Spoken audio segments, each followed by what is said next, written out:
Windows updates. Only been dealing with that bullshit for 15 years. It sounds like your mic is far away. There we go. Is that better? Yeah, Yep. better. Okay. It was a little bit far away. All right. Let's That's better. not squeaking anymore. Much less. Like I couldn't deal with the amount of squeaking. I just WD-40'd my chair at work like a week or two ago, and I've never had to do it before. Yeah, this is the first time too. Yeah. Still has a squeak, and I don't know where it's coming from, but I'll deal with that another time. Yeah. All right. I just couldn't deal with it every time I slowly lean back. It's like, like no.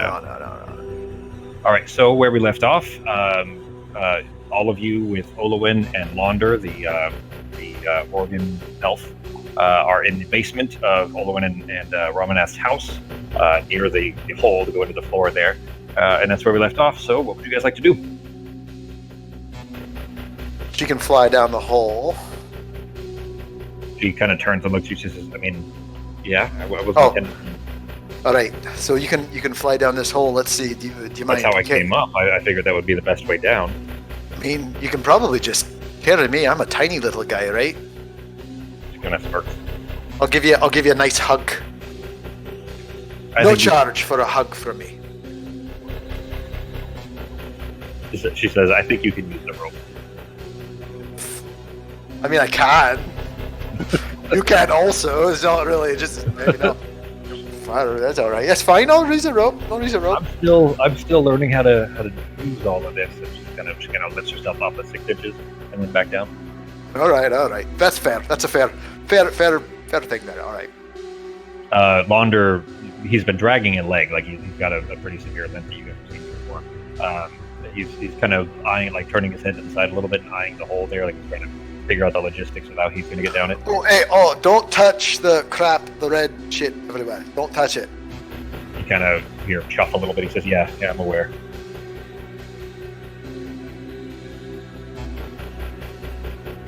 Okay, so I guess we'll I'll go down first. Sarah's Are there going down? still Yes, dead bodies on the ground? Well, you had pulled the hags are in the main part of the room. You guys Yeah. are behind the curtain. While they're going in- down, I'm gonna find a way to get like a small amount, like a jar of blood from one of them. Okay. Let's see. It was this morning. No, it was 20 around, let's say 20-ish hours ago when you killed them. So the blood is, congealed, but Some coagulated jelly. I would say that you grab a jar or bottle, something like that, out of your bag and go to the body and have to kind of push on the back a little bit to get a little bit of Just spray out of the pump neck. it, squeeze the heart, wring out the heart like a napkin, like a wet cloth. But you managed to get a decent, let's call it like a beer bottle sized amount of blood out of it. That's kind of creepy. Oh, I mean, I know why he was doing that. You guys, did you forget why he was doing that? No, I didn't forget why. I'm just saying it's still kind of creepy just seeing like a little halfling bring out a heart for blood. It's like, Well, he did hack the heads off of those things, remember? It's death is just natural. Don't worry about this. This is something. It's you ever had blood pudding? no. Nah, I wouldn't recommend it. It's disgusting. Although, if these creatures were minions of the warrior, then I'm all for it. Kind of just grinning at you.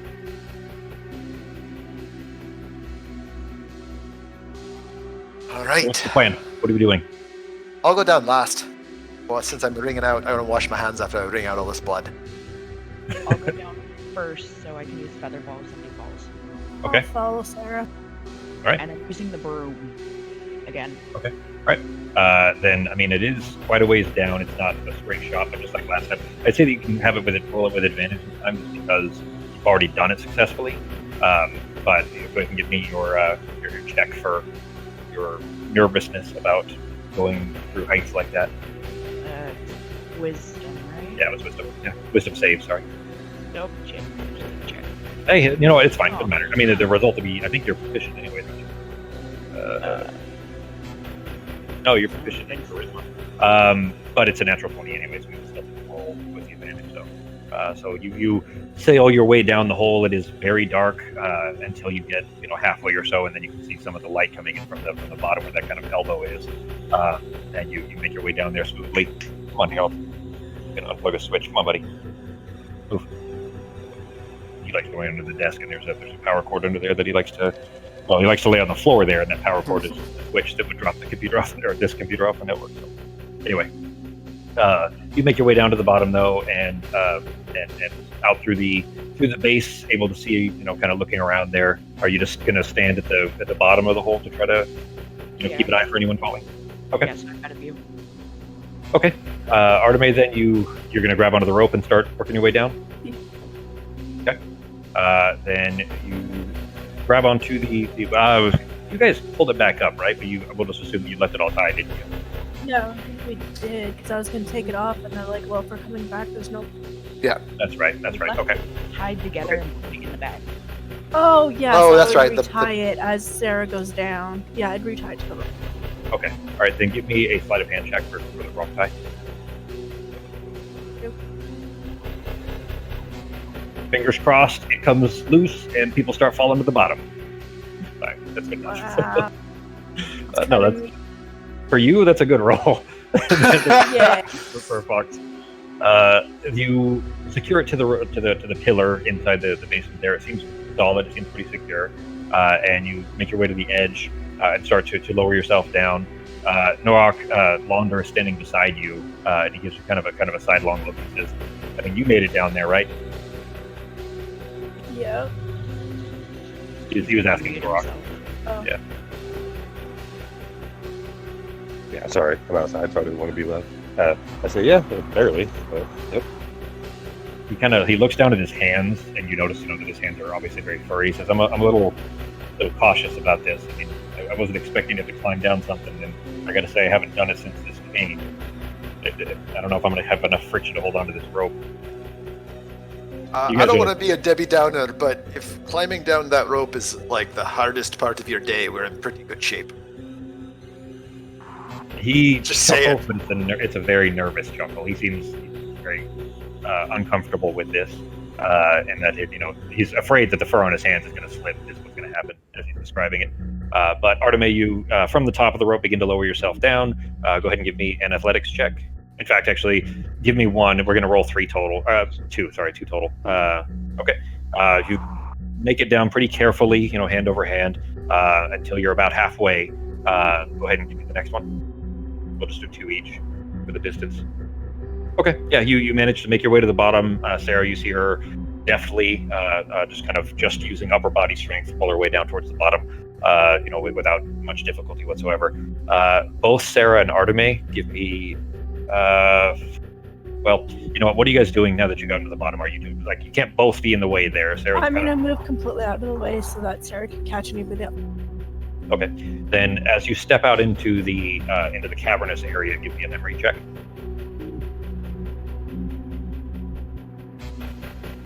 Nice. All of a sudden, you can actually. Yeah. Well, Take never mind. that. You did get a 6 and a 9, so she still got under the average for two of them.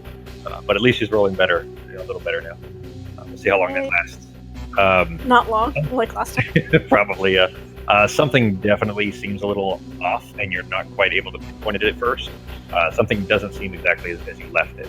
But we'll give you a second here to kind of try to figure out what that is as the next person goes. So Are the corpses that were near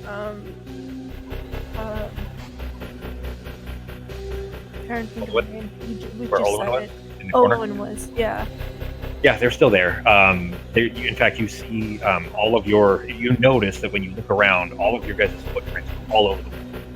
You guys were, this is somewhat like sandy dirt, like a little bit damp, and your footprints are everywhere, including Olwen's, for the first part before she had been unshackled and then started kind of floating her way around.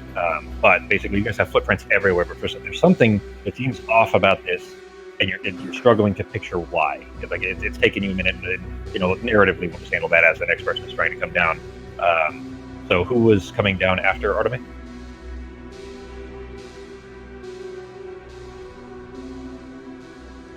Ben said hello. Okay. Ben, well, Norok, you make your way to the top of the rope. Go ahead and give me 2 athletics. Well, I'll give you an athletics check. All right. Oh, excuse me, buddy. You're still using your phone then, G? Yeah, because the update didn't work on it didn't help anything on the Discord on the laptop. So we need to troubleshoot that and get that working. I mean, it's convenient for you to be able to use your phone. That's fine, but we still want to get it. Well, maybe I guess if it's just easier, I suppose it doesn't really matter as long as you can still communicate quick enough and everything. All right, you have no difficulty, of course, for the first half. Go ahead and give me another roll.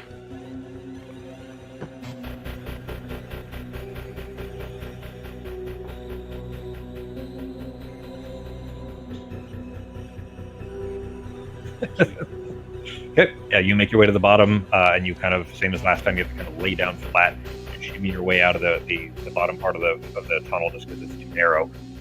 Who was going next? I guess that's just Pogo, Olwyn, and Launder left, right? Yeah, if Launder is gonna go, I'll give him a bardic inspiration so he doesn't fucking die down there or trying to climb the rope down. He says he kind of looks over. I mean, he wouldn't, bardic inspiration. Yeah, I'm just gonna put my hand on his back and say, you know what? Just because you got hair on your palms doesn't mean you can't climb a rope. That's all I'm saying. That's it. He gives you like a sidelong questioning, doesn't understand what this is supposed to mean. It's literally just saying the same thing that he said earlier, just exactly. with a tone. Yeah. But he says, thanks, I guess. I mean, I've lived a good long life. If this goes badly, I suppose it's, worse ways to have gone, right? And he just kind of makes his way over the top and begins to climb down. Here we go. Okay.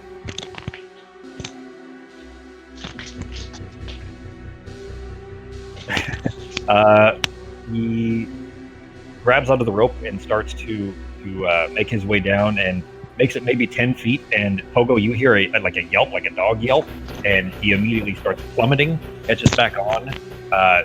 For some distance below Sarah, you can just make this out in the distance. You see him catch back on, and he slid along the rope as he catches back on. Clear that he's probably tearing through skin and leaving blood on the rope, most likely. Hopefully he's not like an AIDS patient.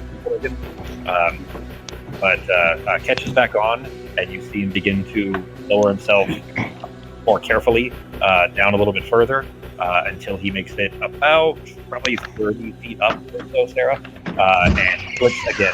And you're really loud right now. Sorry. So he makes it 30 feet and then what? And then plummets. He slips again and starts falling, and he's falling in your direction very rapidly. Got a 5 and then I'm gonna cast Featherfall and tell him not to touch anything, just float straight down. His yelp stops immediately. He's kind of yanked and flowing until it begins to kind of plummet. It's not go to it. Maybe it is go. It's when you flip them upside down and they'll just sit frozen. Or when you scare them and then they just fall over. Well, that's a specific way to go. Yeah, that you can scare into fainting like that. But same kind of idea, or kind of similar idea, rather than kind of just freezes in place like he's awkward and not sure what to do. Being instructed not to move until he floats his way down towards the bottom, and then grabs the side and gives you kind of a sheepish look. Says, I'll try to make that one up to you. I mean, I talked a big game up there, so don't make fun of me. I told him that I was ready to go if it happened, but I'm glad I didn't plummet to my death there. So thanks for that. Yeah, it's no problem. That's why I went down first. He kind of climbs his way out. This is just like Norok, how he has to kind of shimmy his way back and forth. I'm just gonna look down the well. Did my words of encouragement help at all? Oh, you know what? I forgot to have him roll it, but it wouldn't have mattered. He rolled a 5 and a 4. Yeah, I don't think it would have mattered. Yeah, so it was too low, anyways. He kind of barks up a. Well, he still has it. He still has it. So that's true. Is it 1 minute? I think it's 1 minute. Let me see. 10 minutes actually, so he's got a little bit longer. All right. He's never been here before, so nothing's going to stand out for him necessarily. Norok, give me a memory check. Olwyn floats in front of you. Pogo, she says, I'll head down just a little bit ahead of you, and if you fall, I mean, I can't promise that I'll be fast enough to catch you, but I'll at least try, okay?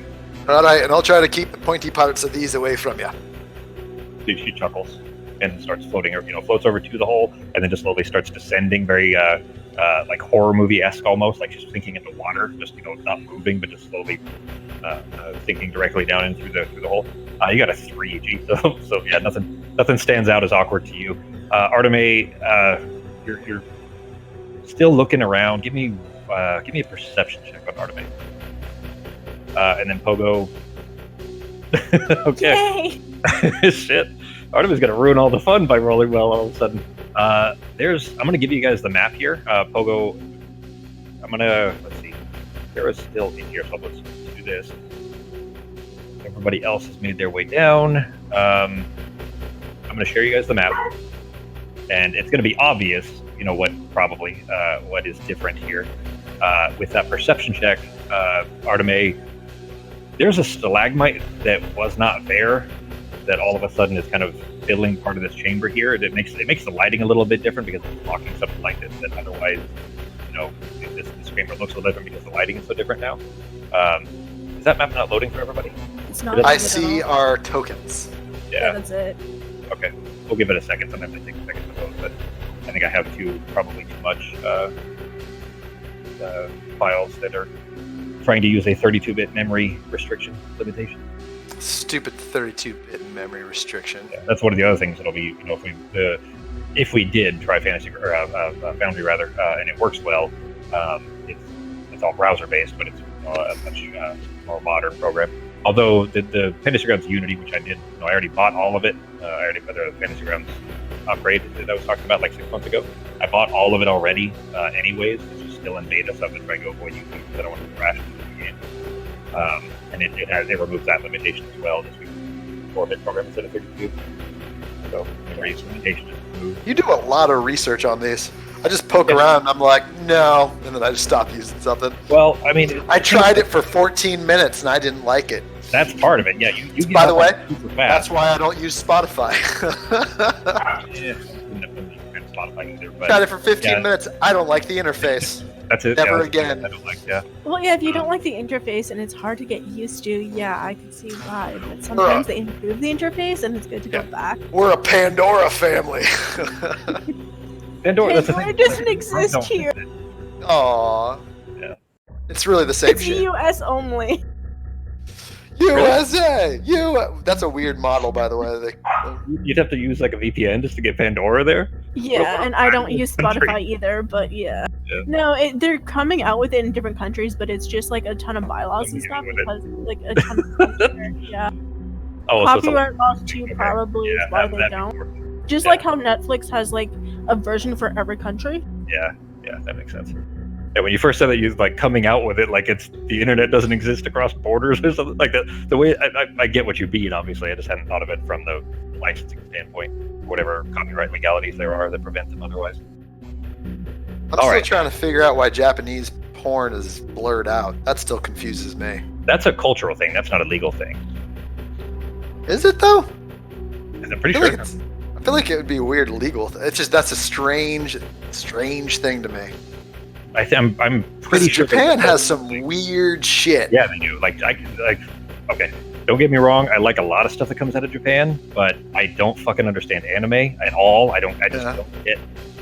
Okay, so anime, most of the, I guess cultural media that comes out of Japan is too, I don't know, strange, I guess, for me. Like the things that I can't stand in it are ubiquitous amongst all Japanese media, and that's the stupid fucking sounds that every single time every time that a person is surprised by something, they go like it's fucking audible, and that's super irritating to me.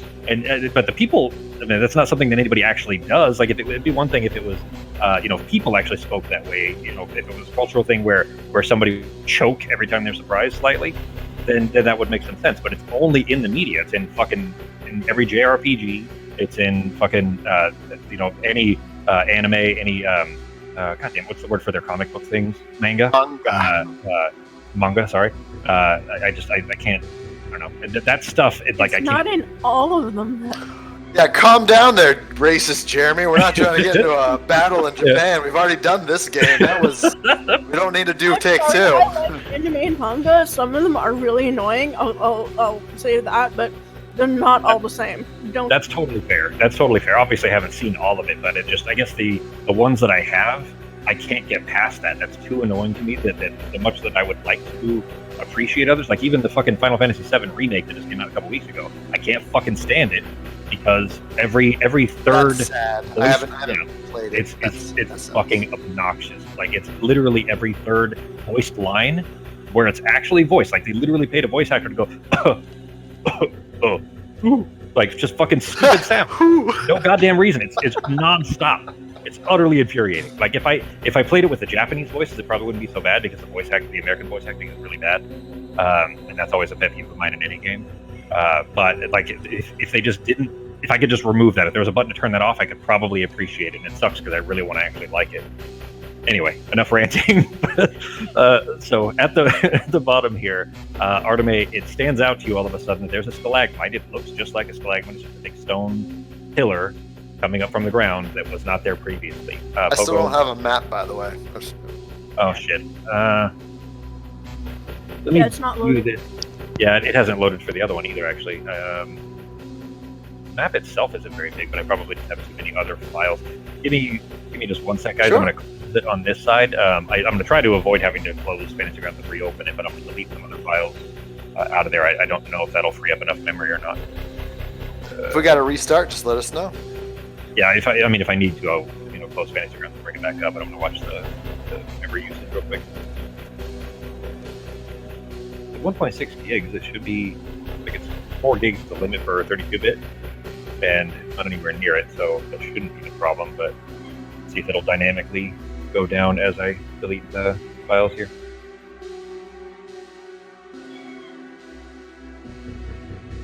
That's won't need that one. Can always put those back.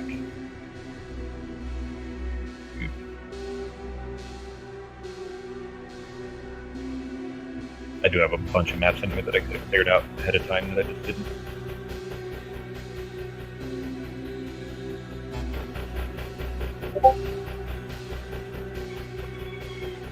You don't have to. Just yeah.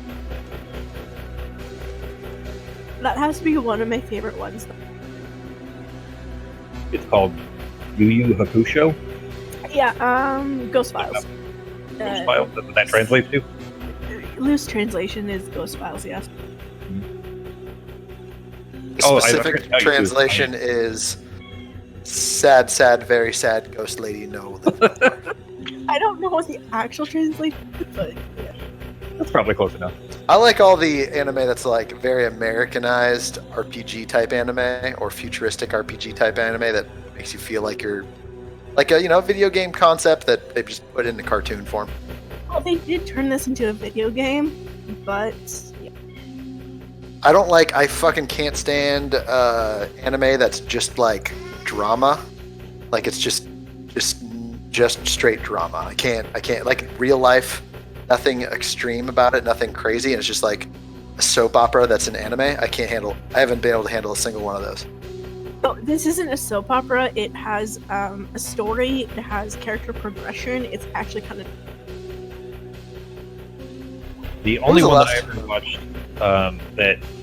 that I liked a little bit, I only watched probably like an episode and a half. This was a friend that it recommended was Berserk, and That it one gets gets super weird later on. fucking I think it's crazy. Yeah, I think it's you that told me that it gets super weird later on. Like it was one that I So like meant- weird. this was I was probably 18 or something when somebody told me about it, an old friend, and I'd watched a couple episodes with him, and it was fine. But like I had intended to eventually get back to it because it did seem interesting. And then I think it was you that told me that it gets super weird later on. So I just It never gets bothered. real like so it starts as like like the kingdom and the like an old timey realm, like that old trope. You have a very powerful group of fighters who one of them's like a prince of some area or kingdom, and then they start conquering others, and like he's got like a bit of an otherworldly power, but then his otherworldly power like rips open the world and everything becomes demons, but they're not normal demons. They're they're like it took up to this one episode, it was like totally normal, and then in 2 episodes it just goes straight all at once. bad shit. Yeah. Yep. Which is weird. It's like 24 episodes of like a normal, like you kind of get into the characters, you understand what their background and why they're doing it. Now the Earth has opened up and they are in some sort of purgatory where humans are being sucked into the planet, becoming demons and shit. It just got too weird. A lot of animes, they start like kind of just normal, and then they always have this weird jump the shark time where either some kid almost gets raped or like there's a whole lot of I've noticed that like just even there was one called Goblin something, like Goblin King or something like that. There's a whole lot of rape in that too, and apparently it's like a decent like D&D style allegory, and it was recommended for that reason. But apparently, like right from the start, there's like an underage girl that either gets raped or is like about to get raped or something like that. So I never watched that. Goblin Slayer or something like that. Yeah, it was Goblin or something Goblin or Goblin something. So I just never watched that because it's just weird. Cartoon rape is weird when it's supposed to be like a normal TV show. Like you're like, hey, I'll try this out. What's this about? Like fighting goblins? You guys can reconnect now. So is it supposed to be normal though? Because I imagine obviously these are. I think it's cultural. cultural. They're not on TV in Japan in that sense. They're still like they've got to be niche in some way there. That isn't the normal for them. The same way that everybody stupidly believes that Japanese game shows are all the ones where girls are topless the entire time, stuff like that. That's not normal TV either. That's I've never heard that either. I heard their game shows are all crazy. Well, crazy. I never heard they're topless. Oh no, that's the gifs are all over the internet of like super sexualized game shows where the women are objectified and everything, but they're not. That's not their normal either. That's also what is showed in the middle of the night or like on HBO style cable or something like that.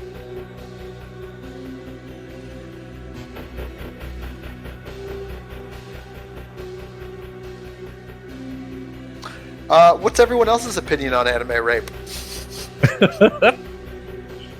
Becky likes anime, don't you? I am obsessed. Maybe with not the great part. Not that. So like I'll give you a great example. One that I thought was super neat was Sword Art Online, and that's one like it's very westernized. It's like it's literally a classic RPG video game, virtual reality, but then all these people get stuck in the game. There's 3 different arcs for it now, though. The third arc is kind of weird. I started watching it, and then I'm like, no, this is going to ruin the first and second for me. I'm not... Alicization? Yes, Alicization, yes. I was just like, what the hell is this? It's like Alice in here's Wonderland. the thing, though. Like, no. Do you guys remember in the the first season, after everyone came out of it, but then there was the new game. This might have been the second season of the first main plot or whatever. And then it like opens up with his wife in the original game getting fucking basically sexually just assaulted by that bad guy. And I was like, this seems unnecessary. Like at the very climax, the only reason the main guy didn't die is because his in-game wife is being raped in front of him. And I'm like, this was totally a weird route to go. I'm like, I always have to do that. The guy was crazy and obsessed with her in real life. They showed that part enough, so... But it took 24 episodes for them to be like, hey, by the way, this show's going to have molestation. I know you're super in it now. You're not going to turn it off after 24 episodes, but we're going to throw in some rape now. Enjoy. Okay, so maybe I'm remembering it wrong, but I remember a PS2 era video game that had that exact same plot, but that's not what it was called. You said it was called Sword Art? Sword Art Online. So there was one that was called Dot Hack that was a like, I think there were 3 or 4 games from the PS2 that I only played like just the very start of them because they were similarly, JRPG style, like of that modern era or that when that was modern. And I liked the premise. I just couldn't get very far into it. But that was literally the same premise. It was like them playing an MMO, but they get trapped in that, and that becomes essentially their real world. Yeah, well, that's what happens with Sword Art Online, except the beta went fine, and then when it launched, that's when everybody got trapped inside, was after the launch. Oh, yeah? So there are other animes and other TV shows that have the same premise of people getting stuck in video games, but the Sword Art Online one was done pretty well, in my opinion, and it was one of the first ones I seen in that job. So. Yeah, I don't know which, how I guess current the dot hack one was. I just remember seeing that one, and then what Justin just described. That's exactly what it sounded like. I just sent the map. I don't know how old it is either. I still don't see the map loaded. Yeah, same here. What the shit? Becky, I sent you the link. That's the site I use. The watch cartoons online. Ben, the Conan cartoon, the Conan the Adventure cartoon from the 90s, that's on there too. I saw that. That I watched like 3 or 4 episodes or something of it at work a while back on that same website. Nice. Haven't seen that in a long time. For kids, that was a much more advanced, I guess, adult style cartoon than you would have expected. There was a lot of mature plot lines and stuff like that. Not sexual, just mature. Still at fucking 1.7 gigs. I don't know why this map won't load all of that. Let me check them. I did make an edit, but I didn't resize it. Still should be small enough file. I am back. Uh-oh, I still don't see a map. Yeah. I mean, it's a little bit big. It's not 1.1 gig or 1.1 meg rather. I'm going to make another copy of it real quick. I'll resize it. Sure. I'm enjoying the social interaction because we don't get a lot of that anymore. So locked up. So, Ben, do you enjoy anime at all? No, he hates it. That's hilarious. My girlfriend doesn't like it either. She doesn't. It's not that she doesn't like the storylines. She just hates like the anime style. That's like, it. We'll watch like Simpsons and stuff. It's the same stuff that Jeremy hates. They just swing their arms around for no reason, or like every time they're fighting, they fly through the air. Why? Yeah. And there's like lines behind them. What the fuck is going on? I don't know. I don't like it. Gravity doesn't exist when you're in a fight. Well, obviously. And the super effeminate dudes, I fucking hate that. And there's at least one in every, like, you can't go 30-40 minutes without at least one. And they're like, they always have the yes, I understand. Like, that's their voice. Oh my god. Well, okay, maybe. Well, Maybe for if the you one I just- sent you. But they're totally normal. They're like, how about I just get you a drink from the bar? Would that help? You're like, wait, is this a dude or is it? Okay, for the one I sent you, just to clarify, the one character, people mistake him for a girl, but he's not. His voice is not that of a girl either, so I don't know if that's going to tick you off or not, but it's also my favorite character. I'll give it a check. I mean, I'll at least watch a few minutes of it. I did. I think I forgot to tell you about this, but I did listen to that podcast series too. I listened to the Jack the Ripper ones. Oh, I don't know if I got to that far of it yet. Actually, I stopped listening to the girl. Yeah. I should probably get back into listening to them. I listen to tons and tons of podcasts, so it was no big deal to throw it in their rotation and check it out. But I was definitely irritated by the advertising, but I just skipped through that. Yeah, I did too. Yeah. All right, I've copied them. I just resized the map a little smaller, and then Should we close our maps while you're doing this? Yeah, go ahead and close the one you have up. Okay. And I'm going to try to. This is a resized one, so the scaling is much lower, and I'll need to put everything back on. But I'm going to try to. I'm going to have to mask it first because you guys haven't seen the rest of this yet. So let's see here, Becky and Fox. I would say. Have you checked out some of the new one seasons that they have on Netflix? They have Not one that's, really. I think it's called Anima La Kill or something La Kill. It's like this group of bandits that kill the people in government that are super corrupt. It's super neat. Like they all have these magical weapons that there's a certain amount of them, but it's that class. It's very tropey. It's like all the normal stuff, but it's not bad. And so far, no rape. Not even How sad is that that you have to Stuck on point that them point, aren't you? What's really neat? Yeah, it's got a little bit of that. What do they call it? There's a word for it where they kind of like they like do the close-ups of like the angles where it's like a girl's butt or like the girls like flirt with the guys, so like their tits bounce and stuff like that. But like not overly so. But then there's still a bunch of battles and fighting and shit. Not bad. I can't remember what they call that. Some. It's fun. All right. I'm in So this far, it looks like for me. it loaded for me. You guys can. What Yep. was that, Vic? I was just saying, I'm into sports animes right now. Interesting. Gotcha. I mean, is that There's- what it sounds like? Is that what you'd expect it to be? Yeah, Sports like- teams. Yeah, essentially. There's also like cooking show animes and stuff like that. There's a ton of different kinds. I Oh, there's- prefer like Is good. fantasy, demon stuff like that in my anime and my books actually. So yeah. What's the word for that? There's a word for monster in Japanese, but it's used all over the place. Shit, I made that grid too small or too big rather. I'm just gonna leave it. So this is, Depending on things which kind of like- monster you're talking about, there's specific names for most of them. well, there's a specific word that means like, goddamn, like tokai or something like that. God damn it. No idea. I know That's yokai is Japanese for demon. cock. I know some of them just from like watching so much stuff, but I haven't actually learned the language because it's complicated. Yeah, who's got time for that? I theoretically do if my headaches keep getting away.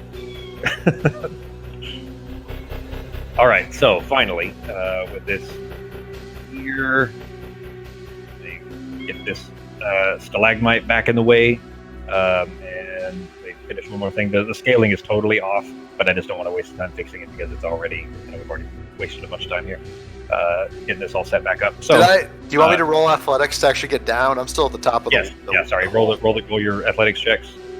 Sarah's still at the Alright. bottom of the base. So. Rolling some athletics checks, and it's got to be athletics. Can't be acrobatics, right? Correct. Climbing is athletics specifically. Okay. Yep, you made it just fine to the bottom.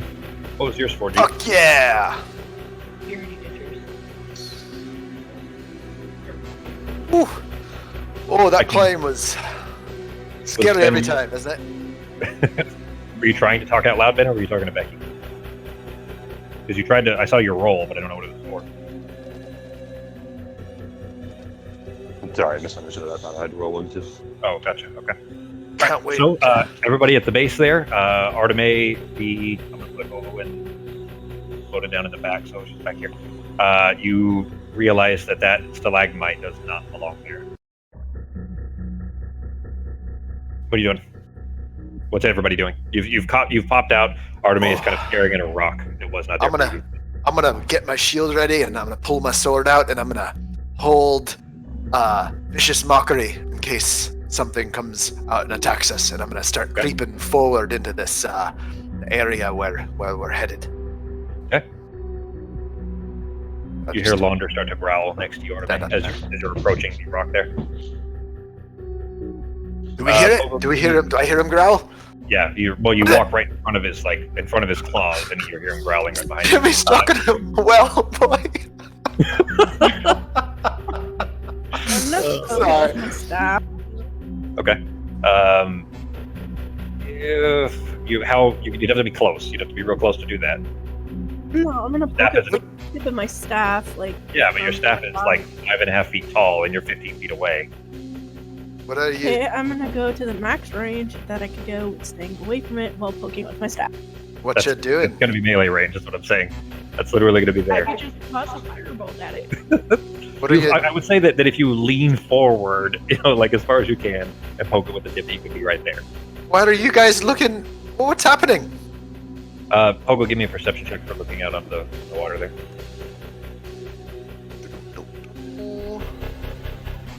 In the dice tower. You rolled a natural 20, and there's something shimmering, floating in the air. You see what would be the background. You should just be seeing the wall of the other side, essentially. But there's a shimmering, vaguely humanoid shape in front of it, somewhere between you and that wall over there. That as soon as you start staring at it, starts to lift what would be an arm you expect in your direction. Oh, Vicious mockery! Vicious mockery! Casting Artemis, as soon as you poke this stone, it begins to rotate in place until you see this stalagmite, like a conical stone. Oh, it's only 60 feet! Well, it's not all the way to the other side. In fact, it's actually much closer than that. It's just between you and the wall, so you're just seeing it shimmering between you and the other side. It's actually nearer to that red crystal there. But when you poke it, Artemis, it starts to rotate in place. You see a mouth, like a toothy mouth in stone, turning your direction with an eye above it, and immediately what look like tendrils that are on the front of this, the other side of it, as it rotates in your direction, lashes out towards you with these smacking tendrils to try to attack everybody. Give me initiative. Ah! Let me get my combat tracker up and get everything I'm ready for here. Ah, shit, I feel funny for another one for Mark. Yeah, I'm rolling it today. Maybe the Neat. Mark's kind of broken her curse element then. Not really. Do since I was holding Vicious Mockery, do I get to cast that before battle? Okay. Ah! And Ben got a natural 22. Talk to the second one, the thigh, right? Yes. All right. Yep. Very good. There we go. Guys, there's something over here!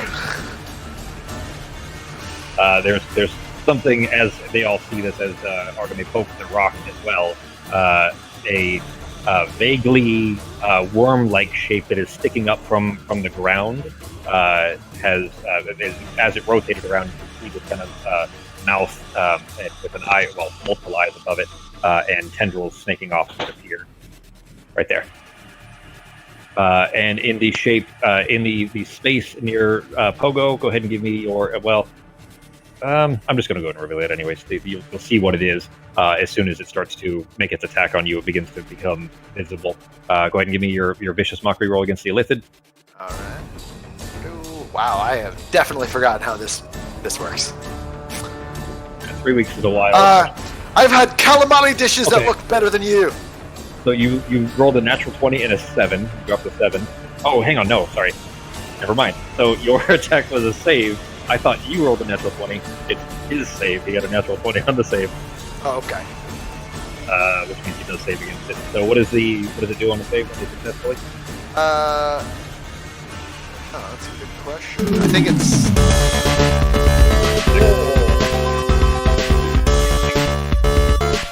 So loud! Yeah. So it must succeed on a wisdom saving throw or take psychic damage. And it has disadvantage, but if it doesn't fail it, then it nothing. Then basically it does nothing at all. Nothing if they succeed on the save. Yep. No damage or anything. Then in that case, you see the tentacle-faced Illithid appear floating in the air about 15 feet off the ground. You're standing in front of a ledge, by the way. There's a ledge that drops down a few. And he's floating in the air, about to. Seems like he's about to attack you anyway. Make that attempt with everyone surprised. Artemis, you could attempt to step back if the tentacle doesn't hit you, but the surprise. I would have stepped back right after I poked it. Well, it was turning as you were doing that to make its attack against you. So as long as this doesn't hit you, you'll be able to step back. You got an 11. That misses. Hey. There's 4 tendrils sticking out of the face, like around the head of this thing. That just when it was turned away, it just looked completely like stone. But as soon as it started to move, you can see that it is this kind of worm-like shape that is sticking up out of the ground. It is about the size of the tunnel behind you, by the way. You can gather that's probably how that occurred in the first place. But it did miss the attack, so we will go through. Oh, sorry. This is potentially bad news for everybody. Let's give it a shot here. It is an intelligence save. Everybody has to beat a 15. Ooh, I will not. It's all of you. So it's hang on, it's a 6 stone. All right, ready. Big money, big money, big money. No whammies. Damn it. Pogo fails. Sarah fails. Damn it. Rock fails. At least roll a 1. I can help you with a 1. I know. Exactly. Yeah. 2s By are the way- worse than 1 somehow.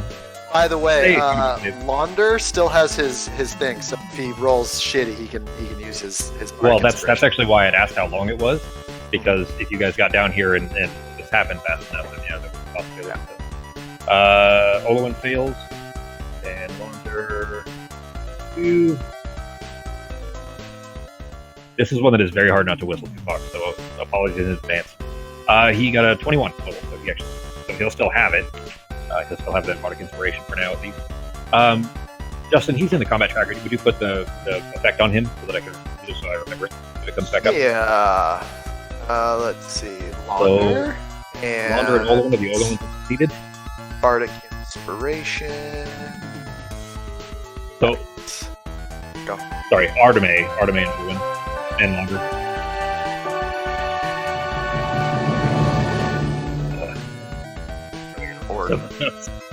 That one is so fucking long.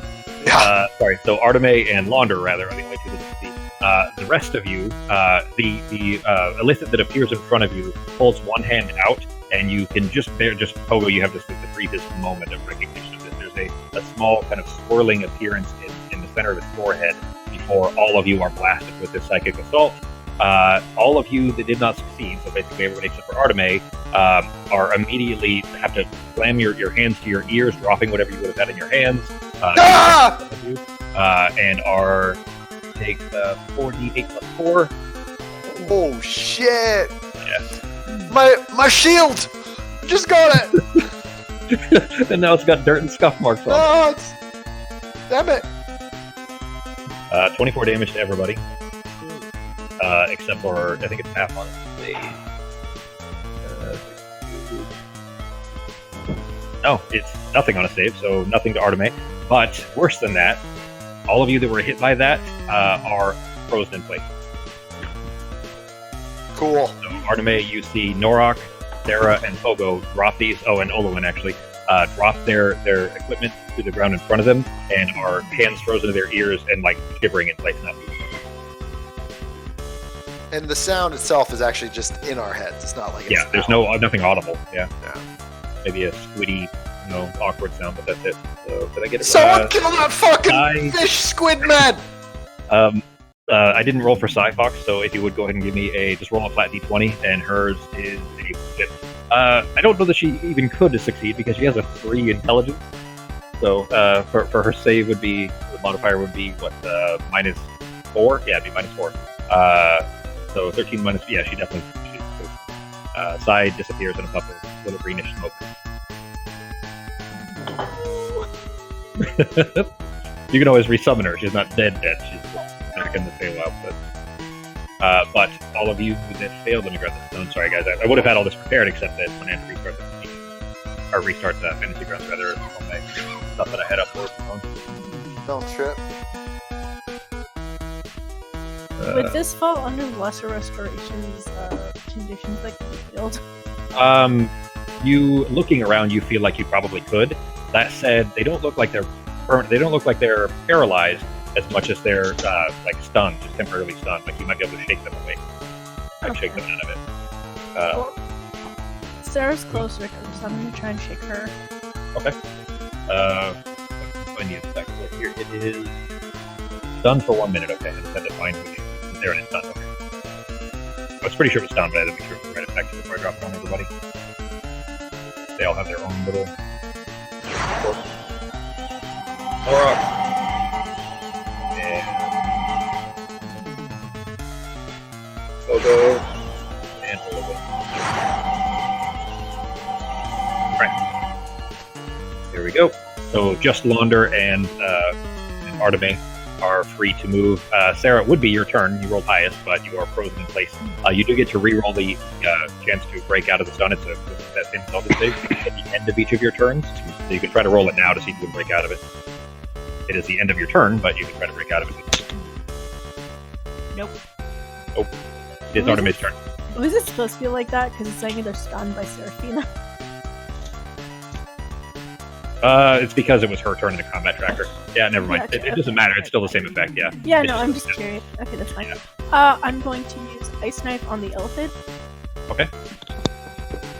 I'll say that if you're going to try to shake them, Ooh. So here's the question.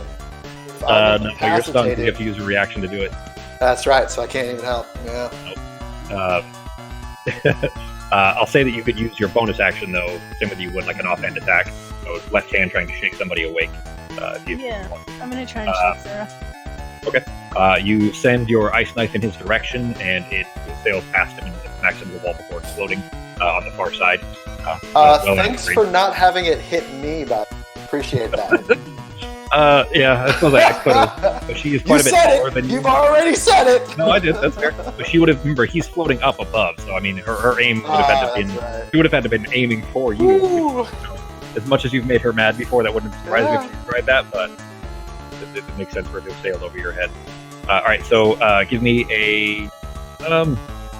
I guess we'll call it maybe sleight of hand. Probably we'll make it dex based eventually to try to shake somebody awake. Not really a punch or hit them. So. Yeah, especially with your comments when we were like transformed into each other and your I don't know aversion to anime things. that offended you? Sarah, after this psychic blast, you are kind of shaken out of it by Arteme pushing on your shoulder, trying to snap you out of it. You are conscious again. It is Norak's turn. Any movement for Arteme? No. Norak, it'll be the end of your turn, so you can go ahead and try to make your intelligence check to get out of it. Intelligence save, rather. 15. Oh. Nope. Not with that. Then in that case, it is the Mindworm's turn. It is going to lash out with its tendrils, smacking at one at Pogo, one at Arteme, and two at Sarah. Natural 20. Shield. Okay, you are conscious. All right, so okay. He did get a natural 20. I can't even use cutting words. I can't do shit. Nope. So okay, well, so Sarah, you throw it, seeing just barely snap out of it in time. Oh shit, that wasn't on you. The natural 20 was against Pogo. So when it comes to the attack on you, you'll roll that. But the natural 20 was basically north and south. The first attack was Pogo, and then one on Arteme, and then two against Sarah. So you have your shield up, Sarah, having snapped out of it and seeing the tendrils kind of floating in your direction. But the natural 20 was versus Pogo, which it doesn't hit very hard, thankfully. But 14 with the attack from the being. Pogo will be fine. Pogo will be fine. Well, you are now also grappled is the problem, as the tendril wraps itself around you, and you feel it starting to pull. Like you can feel this, you're still perfectly conscious. They're starting to pull you towards that maw, the toothy face. I'm fine. Everything's fine. And second one against Arteme, which also hits 24. Not the crit, of course, but Arteme, you feel it try to grab onto you. You're not frozen, so give me a dex save. It's only a 10. Ooh, wait. Am I shaken awake at least? Yeah, I would say the hit grapple? probably would knock you out of the. So it also grabs onto Arteme. Arteme is also grappled, but you are no longer stunned. You're just grappled. Pogo. Since the shaking would have been a similar effect. Sure. And both. This is going real bad for you guys so far. It's okay. We'll be fine. We'll be fine, guys. 21. So the first one, actually, Sarah, since you put shield up, 21. It's my AC with shield. well, you had the armor up, didn't you? Did you still have your shadow skin up? I do, but my AC normally is 13, and Okay. then with shadow skin is 16, and shield is 5, which makes 21. All right, so that first one hits. Give me a dex save. You're conscious, so you can try to get out of it. Dex save beating a 10. Yay. Okay, natural 20. Jeez. Even rolling all these natural 20s, it's not going great for you guys. But with the second general smacking at you, kind of around the corner there, that one's only an 11, so that one does not hit. Still does the damage for the first, but you are not grappled by it at least. Only doing 8 damage. It is Launder's turn. He is trying to shake off the psychic blast that did not hit him. Thankfully, he kind of spins around in a panic and a kind of a confusion. He's clearly not a fighter. This isn't his bag, but he sees the tendril is wrapped around Pogo and trying to pull him in, and is going to slash at the tendril itself. if I can find his claw attack. There we go. Okay, he hits the tendril and tears through it. So you just see that these raking claws fall in front of your eyes, where it's wrapped around your midsection, Pogo, and these claws just rip through it, and it just spurts this purplish blood in front of you. And then he lets go, and he reaches. He probably would go ahead and just already focus on Pogo. He murmurs an incantation, and Pogo, you feel that it begin to close. It's only 8, but he heals you for 8 from you had taken. That's a good boy. He's not going to heal you. We keep making dog jokes at him. It is the Elithid's turn, and he did not get his mind blast back. He is going to. How tall is this the thing that we're on compared to the rest of it? It's about 5 feet down from that cliff there, and then of the ceiling above you is probably 15 or 20 feet up, way up. Okay. There's plenty of space above. He is going to float this direction here, and he holds that same hand out in your direction here, and you see this kind of bluish crackling energy around his fingers until a bolt of electricity travels through. It'll be trying to go through Pogo, Arteme, and Sarah. Just because the line didn't seem yet. It is a line. It's actually. I'm gonna use cutting words. Okay. He wouldn't be able to hit Pogo. I think. Oh. Hang on. You know what? It fills up 5 foot. So it basically, his best shot would be. You know what? He may go. Yeah. Never mind. He would come further over here to get a better shot going through Pogo, Launder, and Norok. He's the best shot. Which is, I think, it's a dex Did they save. hit Olowin too, or no? Oh shit, she's back there too. Yeah. Sorry, I didn't see her. That is a dex save, 15. Everybody. Ooh, I might make it. Norok is still stuck. Yeah! Oh shit, yeah. So I think it's an automatic failure on dex saves when you're stunned. I think Dex so. save. If you guys hadn't noticed, this was a trap, by the way. You guys left a bunch of footprints and everything and didn't really try to cover yourselves. And they knew, obviously, that Olo was gone, so they set a trap for you. I feel say like I me? brought up. Didn't I bring up the thing that we could just go around to the ocean side? I feel like I brought that up earlier. Automatically fails dex and strength saving throws. What's that? Are there a bunch of dead elf bodies around us? No, you have not seen them at all, by the way. Okay. You haven't done yet.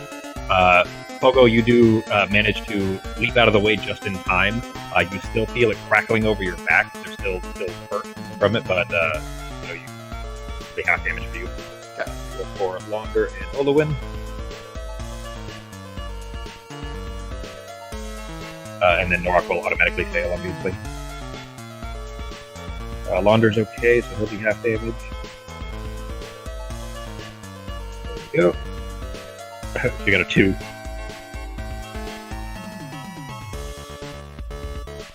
He has too many abilities. It takes me forever to scroll for all of these. Yeah, 86 lightning. 24 again. He could have rolled much higher. Yeah, from Pogo, it'll be half for 86. you. Yeah. It'll be full damage to Norok and half damage to Pogo. That puts Norok at almost half of his health. He's awake now, I'm guessing. That'll shock him awake, yeah. So Norok, you are no longer stunned. What about Launder? Is Launder fucking out? No, he's pretty healthy. Okay. The amount done. Yeah, he's still okay. He got half as well, but yeah, he's okay. And then he is going to then float. Let's see. Yeah, so he's going to float over and down behind that crystal. That is it for your turn. It is your turn, Pogo. Well, that was fun. So Pogo, seeing this situation unfolding, he is going to cast Greater Invisibility on himself. Okay.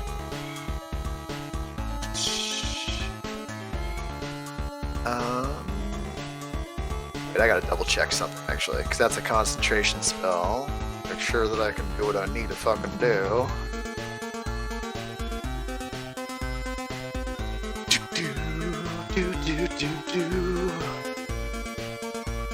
This is a really, really fun game, by the way. Justin, you played Symphony of the Night, right? Yep. So this one, it's on Game Pass right now. It's called Ritual of the Night. It's like a modern version. In fact, the guy that made the original Castlevania series, including Symphony of the Night, he's the one that made this one called Bloodstained Ritual of the Night. It's basically a slightly anime version. So that part kind of annoyed me, but of Castlevania. It's really, really fun though. Okay. I might try it out. So I'm going to use that as my action, and then I am going to cast Spiritual Banjo. Right. Wait, actually, no, I'm not, because I think that's a concentration. Well, no, that's not a concentration. It's not. Yeah, it's not. Okay, so I'm gonna cast Spiritual Banjo. See, I can cast it 30 feet, 5, 10, 15, 20. Yeah, I can hit it. I'm gonna cast it next to the Illithid, and I'm going to have it attack the Illithid with Spiritual Banjo. All right, go ahead. Damn it. Oh, this is so dumb. It's only been 3 weeks. What? Whoa! That's not what I was meant to do. What happened there? Your first roll, well, you rolled it 3 times. Looks like you clicked it 3 times. Oh, that was weird. Oh, well, you had yourself targeted too. So the first one was the attack against Oh. you. But the roll was an 18, so that's it. Why I have 3 things targeted? What else do I have targeted? No, just You had yourself. I've got Thunder, and Wander? then with it. Yeah. oh, that's right, from when I casted that thing on him. Oh, yeah. Oh, my bad. All right, let's do the. Well, let's let's do use the 18.6 still hit. So there you go. Hey, 11 damage. I'll take it. So now that I'm invisible and I'm currently on the ledge, I'm going to use 10. Oh, actually, never mind. Greater invisibility. Never mind. Yeah. So I'm 10 feet. It takes 10 feet of movement, I'm guessing, to climb down. Yeah. So that's 10, 15, 20, 25. I'm gonna get over here, so I'm hopefully outside the range, Okay. and hopefully he cannot see me over there. Oh, because you've moved invisibly, is what you're saying? Yeah. So I moved invisibility, and I have the elven boots, and I can roll. I can roll stealth check if you want. No, well, I was going to say you would potentially leave footprints because the ground is sandy, but the boots that you have prevent you specifically from leaving footprints.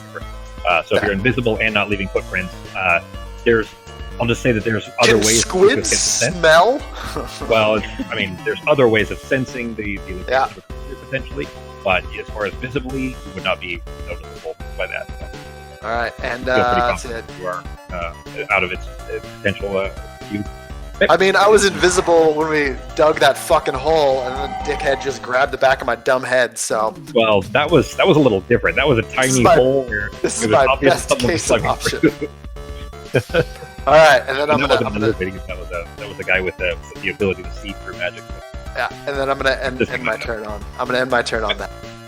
All right, it is Olawin's turn. Nobody has shaken her awake, so at the end of her turn, she will try to shrug it off. She rolled a 2. She is rolling real awful. She is still stunned. Coming back around, it is Sarah's turn. You are not Right. stunned. You are still shadow skinned, but you have been pretty badly injured already. Right. And how far off the ground was the Olympic floating? From your perspective, he would be about 10 feet off the ground.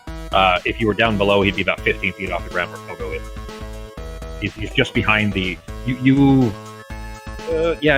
especially the angle you were when you were stunned, you would have seen him appear and then float his way behind that crystal, that chunk of coral.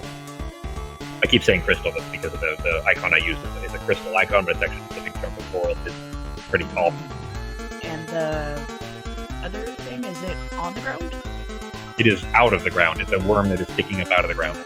Right. Okay, so if I bring up Shan to target the worm, could I have her attack what's grappling Artemis first before attacking the body?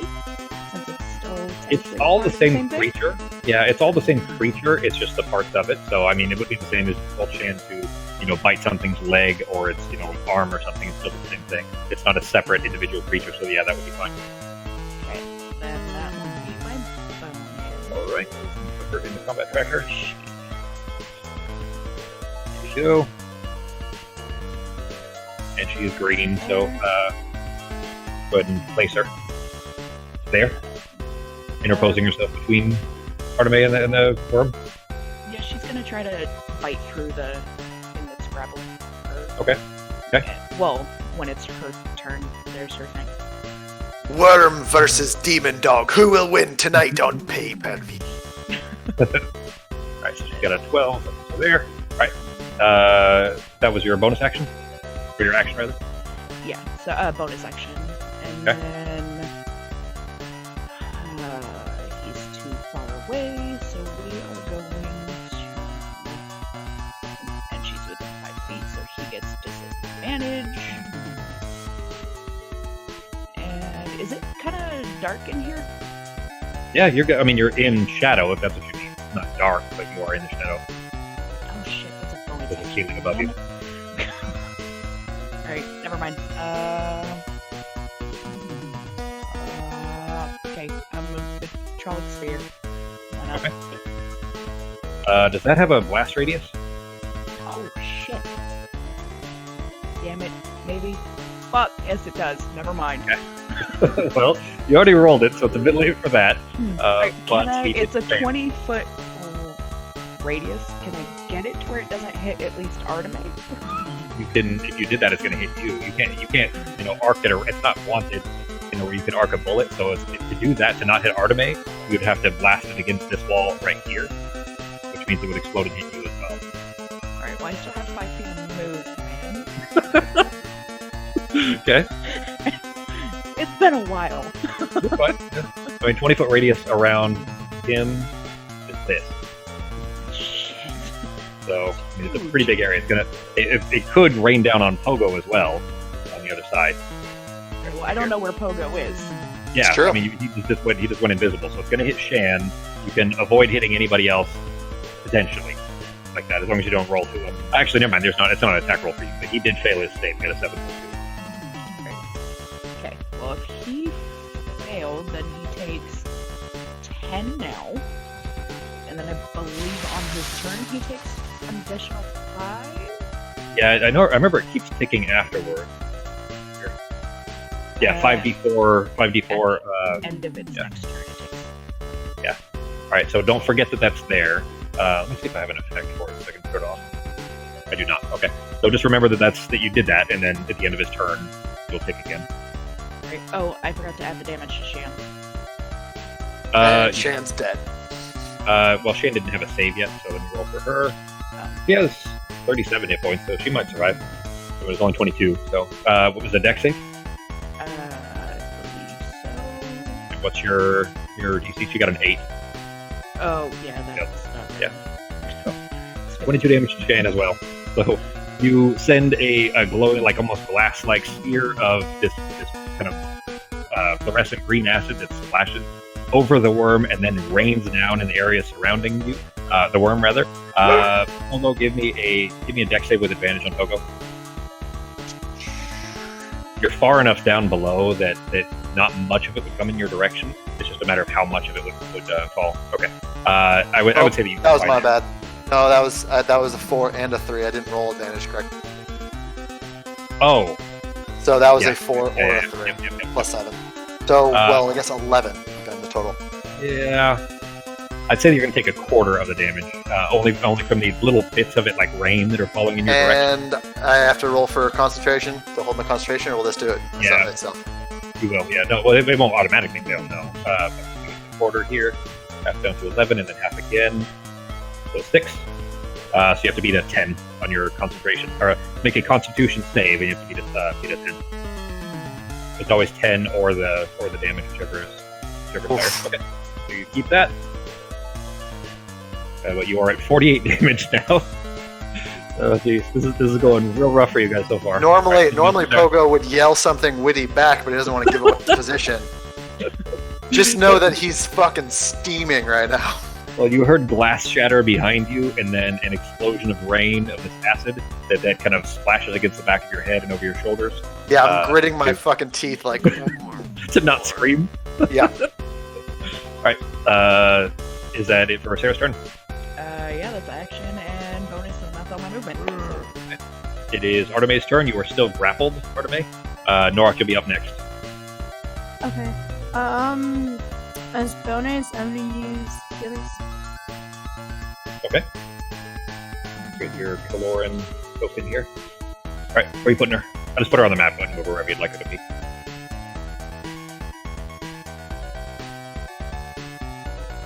Yeah, you don't see where Pogo is, so you couldn't place it for him. So touching Norok and Launder, and you. Yeah. Okay. Go ahead and roll the heals. Norok's gonna get a double dip. It just turns up next. There we go. We getting back to normal Arteme here. Okay, and then I'm gonna use. It works on you too, Fox. You're in enough space that you can touch all three. So you can roll it on yourself and you can, well, there you go. Okay.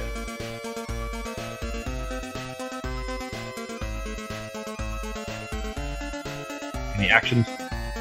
You did see Shan appear in front of you, kind of in the place of just the smoke, of the shadowy smoke, kind of in place of where the tendril is. The tendril's still wrapped around you. Okay. I guess I'll cut it with one of my daggers. Okay. To break out of it, I think it's a 10.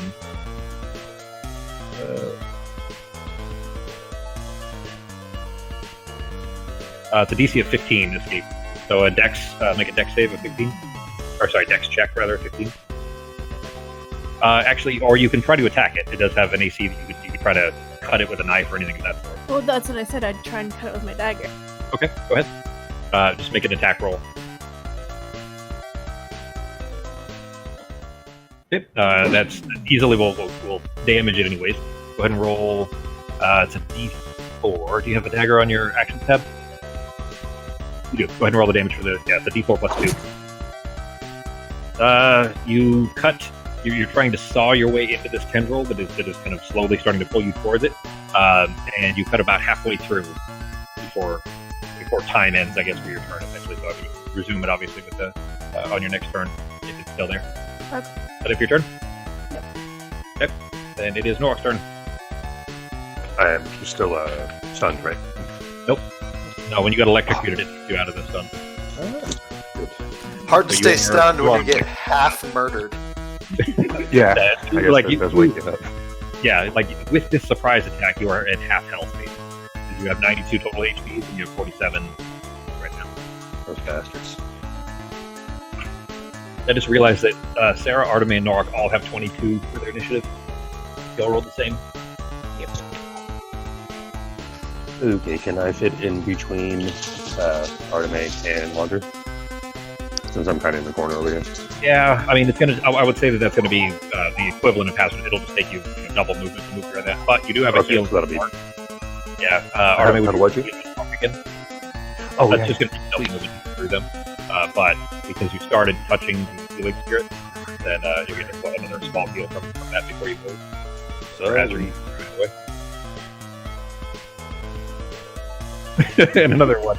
Both the ones, she rolled +3 both times now. Alright, where are you going, G? So that would be. Well, just if I went like this, Yeah, and then exactly. here, that'd be 5 and then 10 right there, right? So Yeah, that's the spirit 15. won't count. Yeah, so that's 15 to get there. Okay. That's 20, and then jumping down is going to be 30. Well, remember the Illithid is flying. Yeah, it's up in the air still. Okay. Are you going to try to, you could throw your axe at him, but he is up in the air. Yeah, I think with that having to do the jumping and stuff, I don't think I have quite enough room to get to him anyway. I think it was exactly 40 away without hazardous terrain. So, Okay. I'm actually going to. Yeah, actually stay right here because otherwise I'm going to get whacked opportunity attacked by the worm. So, and I'm going to try to throw at the Illithid. Okay. Oh, and okay, before I throw it, obviously I bring it to my hand. I hadn't done that yet since it was still on the ground. I'm guessing. It's a free action. Yeah, picking up items and stuff like that. By the way, is a free action. It's one technically. Your buckler is actually strapped to your arm, not like the style that your style that Pogo Ooh, and do I have? Do I have a? Okay, I don't have a buckler. Okay. Yeah. What make the attack? G? Yeah. Sorry, I was just trying trying to switch it to tune. You're fine.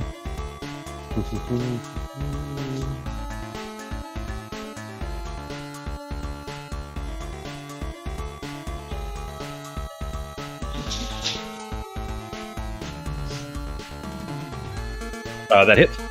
Okay.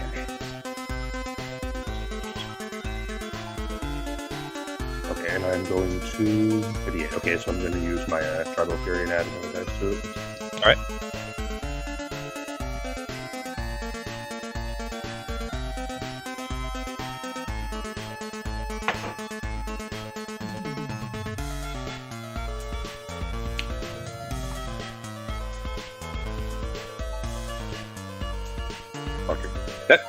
You spin around, launder through the killing spirit and rush off to the edge. As you're going, you summon the axe from the ground into your hand and immediately launch it through the air as it's flying kind of end over end, just spinning through the air. You notice that it's collecting the latent electrical energy that he had just blasted into the axe itself as it flies through the air and then sinks into just square into kind of the midsection of the body.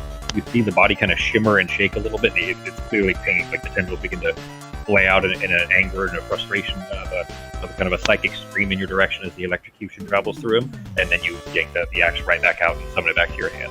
And you bonus action? Yes, actually, I forgot to rage, so yeah. And then I was going to wait for your lightning damage so I didn't interrupt you when you were talking. Oh, go ahead. I knew you were going to. There. Okay, and then that is it for me. Okay. You definitely pissed him off. He's facing your direction and looks quite angry. Okay, and you are now raised. There we go. It is the worm's turn, and now with Shan in its face, and I think 2 tendrils to Norok and 2 to Shan probably is going to try. Oh, sorry, 1 is still wrapped around Artemis, so 2 to Norok and Shan, because the other one is kind of still, wrapped around Artemis, being cut at.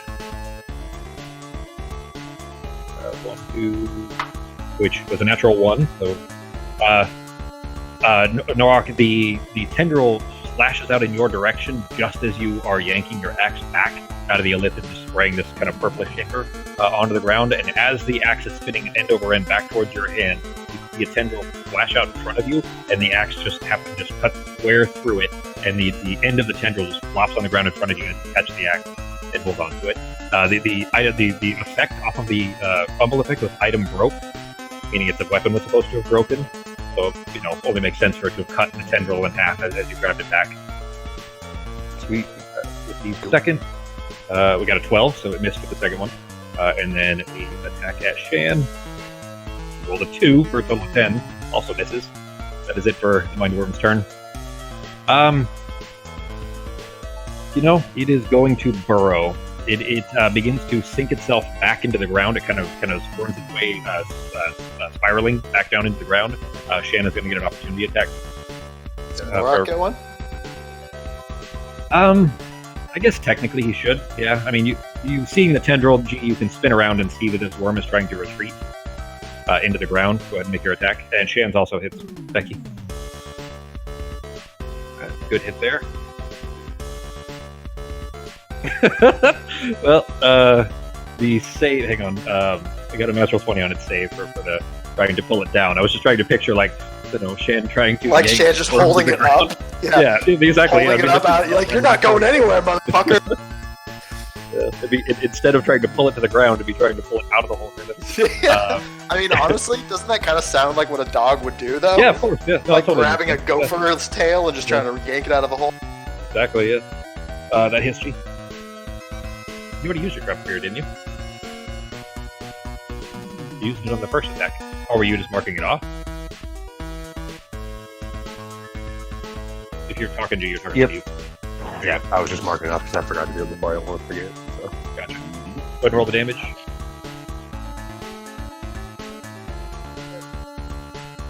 Okay.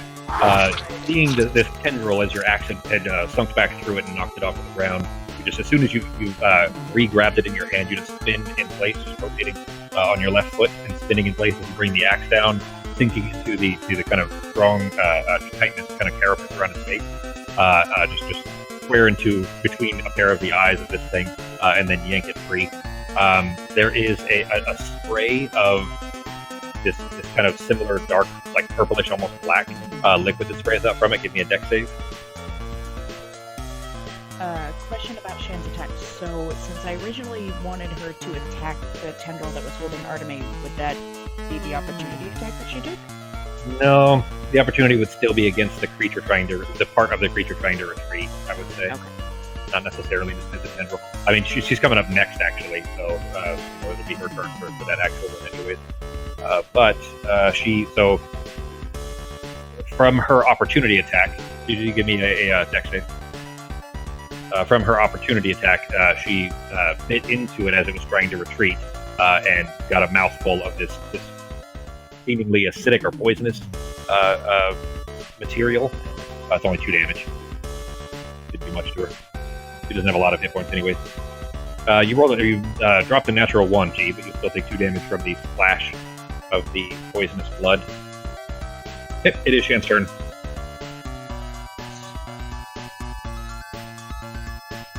Okay, that definitely hits. She sinks her teeth into the threads, the remaining portion of the tendril that Arteme had carved into, and just tears it free, similarly spraying blood everywhere. Yep, you would. You just roll a natural 20, or a 20 rather. Okay, so she bites into it and yanks it free, but where it separates, instead of fighting through it, she grabs onto it and yanks it like a dog would a toy, and it comes loose where Arteme had already carved through it.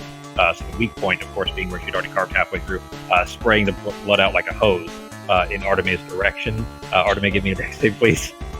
Right, so then it's knocked prone? I would say that it did not successfully retreat, is how we'll handle that. That she was able to hold on to it to keep it from being able to pull away. So it can't be prone, really. It would be immune to the prone condition. Arteme, the blood spray, you see it kind of expect that it's going to spray out towards you, and just sidestep it like a hose, like a wild fire hose that's spraying around, and step out of the way, so it does not touch you. But Shan was not touching it. Never mind. But yeah, so I would say that the worm was not able to retreat like it was intending to try to do, but is not thrown necessarily. Is that fair? Yeah. Okay. All right, and nothing else for Shan then? She can't really leave or anything, so that's all she's doing. Okay. Launder, seeing all of this, he's clearly cautious and backing up and nervous, trying to get himself away from this, but see him, or I guess if you're looking his direction, you probably hear him chanting. Here, yeah, it's just verbal, so just chanting some kind of a melodic elven song, and 6 creatures. So Norok, he can't see Pogo, so just Norok, Shan, Arteme, Olowin, and Terra. Is 2d8 plus spellcasting modifier. Alright, you feel wounds begin to stitch together for all of you. 14 that it heals. Each of you. Except for Pogo, because you can't see Pogo.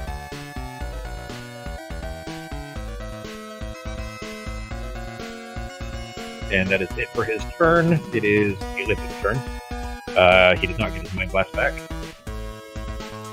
18. Arteme is fully healed. And that makes 32. Oops. 32 for all.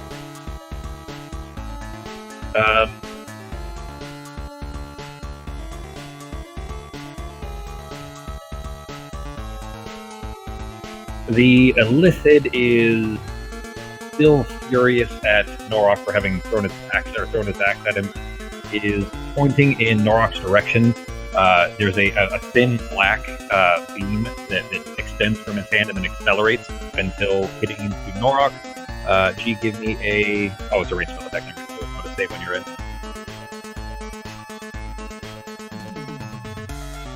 14, which misses. Never mind. He was you've seen this effect before. He was trying to enfeeble you, make your attacks do quite a bit less.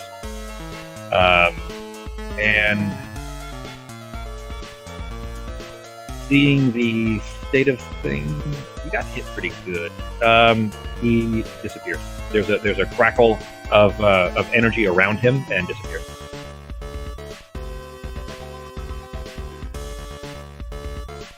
and that is it for his turn. It is Pogo's turn.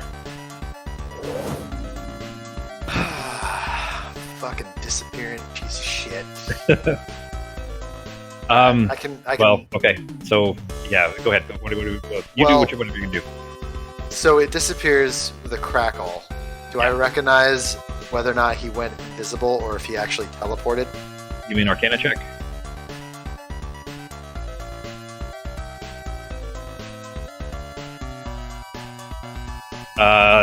It is a spell called Misty Step. You are familiar with. Okay. So that I would be familiar with that. The short range teleport. Teleport somewhere. Short range teleport. Yeah. In my new spot down here, do I see anything else in this area? There is movement in the water. So you noticed even from the ledge. In fact, you guys have seen it previously as well. It's like the water is disturbing a little bit. You don't see anything in the water, but there's like waves that could not be there. They're not natural. Like there's something swimming in there that is not visible. But I don't see the illithid anywhere. That's what I'd be looking for. No, but give me a perception check. I would say actually with advantage even. All right. So with advantage. Yep. Oh, that's right. I click advantage. It's the button that says advantage. It's probably. Oh, that's why you just rolled. Probably the one. Neat. All right. You didn't roll very well. Fair. Clear. I guess that's obvious for you. Yeah. All right. So as my bonus action first, I will move Spiritual Banjo to attack this mind worm trying to run away like a little bitch. Okay. Am I targeted? No. Now he's targeted.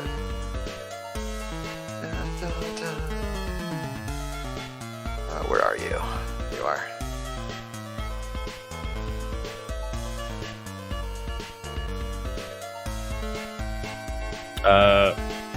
All right. That definitely hits. Yeah, it hits. Okay.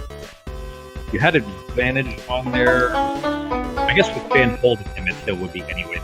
It's not technically prone, but in the same vein of effect. So, Nick. Why does that have advantage though? Why am I rolling that? Something weird? Is it the? I mean, did you still have it clicked in the bottom? Oh yeah, I'm dumb. Wait. I think it. No, I thought no, it automatically comes off. Yeah, I don't think it's that. Sarah, did you drop the prone effect on the worm or something? No, I was going to, but yeah. That's fine. Anyways, he is being held onto by Shan, which would be the same essential effect. Anyways, is that it can't move. You dodge the attack from it. So that's I'm gonna use my motion. I'm gonna put the prone on it anyway. He's not prone in that he's not knocked down, but as far as the effectiveness, it'll be the same. As far as still rolling with advantage. So go ahead. You can do what? Since I have no idea where this illithid went, and I don't want him to be like hanging out, I'm gonna move farther so that I can see. I'm gonna move to see if I can find where this fucker went. Well, I'm not kidding at all. You literally, that's where he was. That's where he reappeared. Is he still 15? And I wouldn't have seen that. I wouldn't have seen that from here.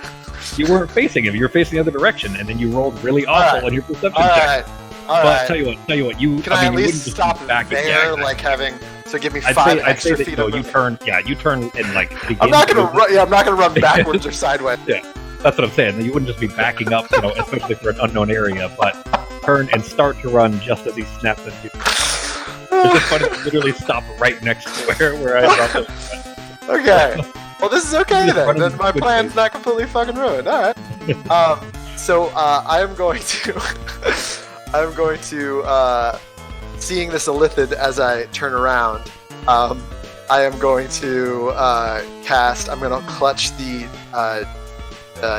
healing gem a little bit, and I'm going to cast. Oh, everything's all spread out now. Where are you? Oh, guiding bolts at Okay. level 1. All right.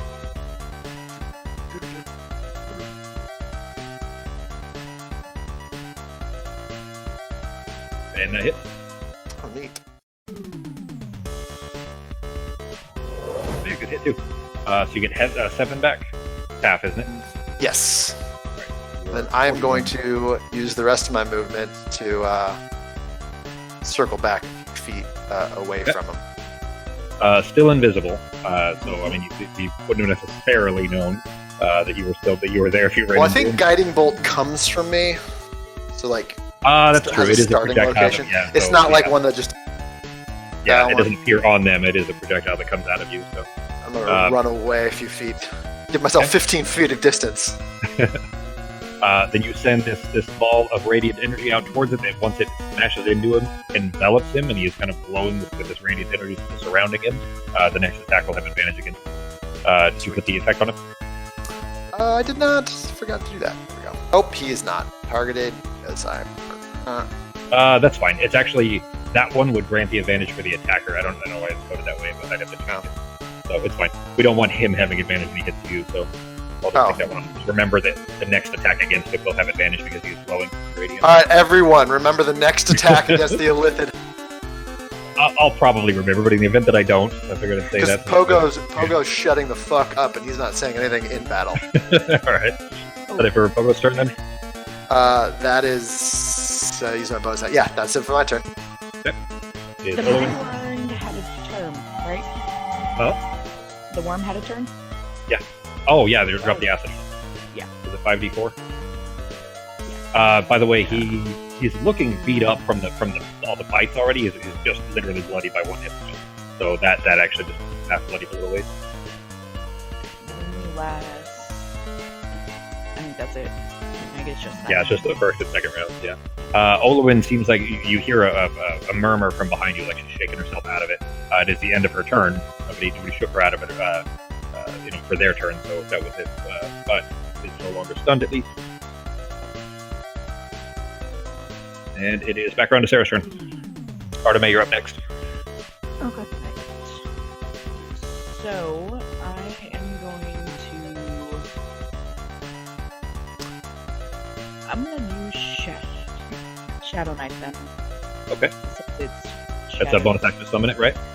Yeah, so bonus action to summon it, and then I get advantage because it's dark in here. Yeah, you're in the shadows.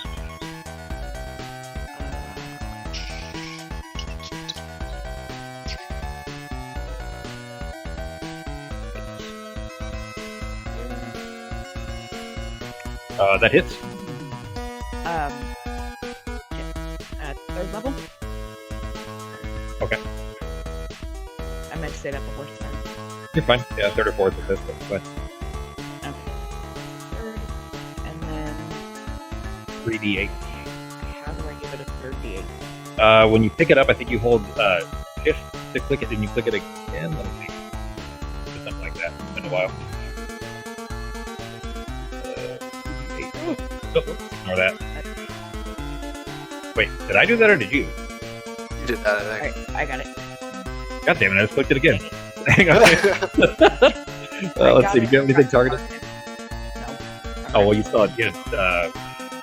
Okay, yeah. Okay, perfect. All right, so it didn't roll damage. That was only 2d. Just roll another d8, Becky, and I'll apply it. It shows 3 on mine, and 8 on 1 on the 4. Oh, that must have been my click. Yeah, the second one was my click. All right, so 13. All right. Well, would have been better if you'd taken mine, because I rolled a little better than you did. Oh, well, damn. Yep. Whoops. And There we go. then-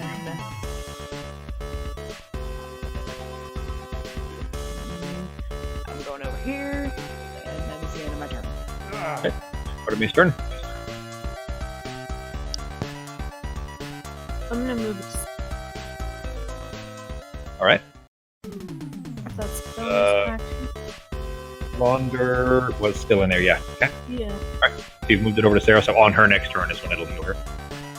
Yeah. That's your bonus action to move it. Any actions to movement?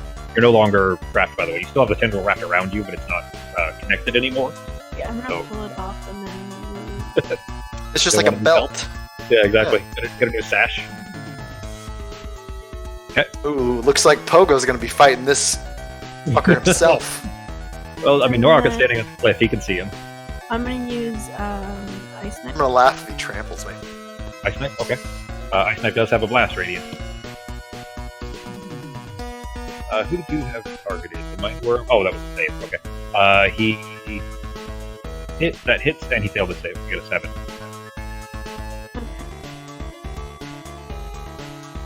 Okay. And the blast radius for Ice Knife is just 5 feet around him, right? I think so, yeah. Then that is 5 damage to Norok. Is it full damage for everybody that's around? No, it's just cold. Alright, so the cold then is the 5, yeah. So 5 damage to Norok and 5. Norok getting pelted with Just acid and fucking ice and tentacle and the blood. Yeah, exactly.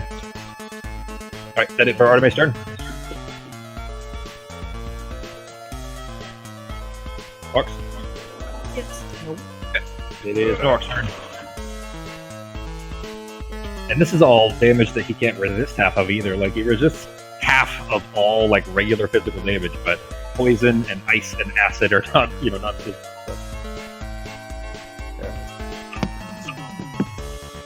You did see, since it was kind of out of the corner of your right eye, you did see the Illithid reappear on the ground, like floating just above the ground, only a foot above the ground, over near the bay, a little further out, and then the worm directly in front of you. Okay. Alright. Both are pretty wounded. The Illithid, both of them have about a third of their hit points left.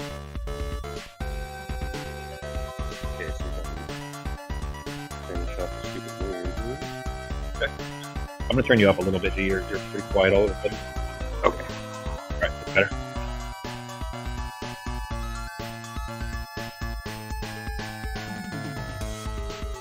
I'll be right back, guys. Okay.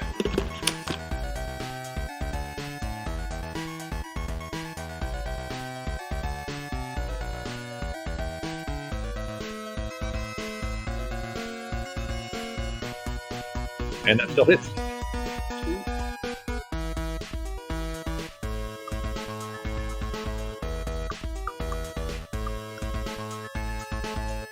I'm trying to make clicking sounds instead of whistling, Fox.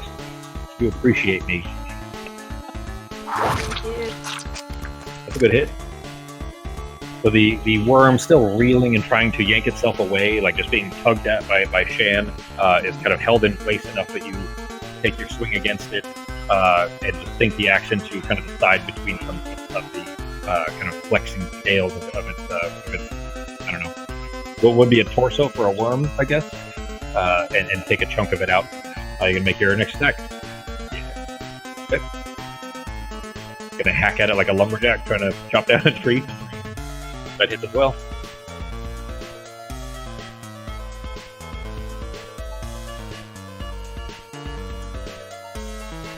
Too late, I forgot Great Weapon Master.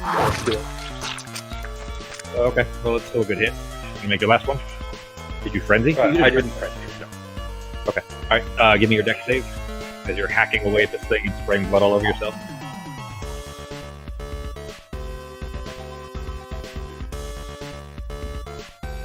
Hey, that's a 20. Knowing, having been sprayed by already, you kind of turn your head out of the way as you're hacking into the side of it, enough that it kind of just sails out past You guys your kill way. everything yet? Not quite. Actually, the worm is like okay, so Norok was hacking at it like a tree, like a lumberjack into a tree, and there is a big V-shaped chunk out of the side of the worm, and it is listing rather to one side. It is very close to death. Is that of your turn, G? Yeah. Okay. It is the worm's turn. It is going to, in a last ditch fury, turns its face towards you, the head of this giant worm, and just lunges its entire mouth, trying to just swallow your whole head and shoulders for a 17, which does hit. This is potentially bad news, guys. 24 damage, which is cut in half because of the rage. So for a total of 12 damage, Norok is... Oh, you're still fine. That's nothing. But he what's that? He had a little healing spirit. He's fine. He got two ones, but yeah. He's still a little over halfway of his damage gone on Norok, but most thankfully because of that rage. But it is... your head and shoulders are pinned inside the clawing mouth of this thing as the teeth that surround the outside of the mouth are trying to dig into your shoulders. It doesn't seem like it can actually swallow you necessarily, but is kind of just with its death throes trying to inflict as much pain as it can.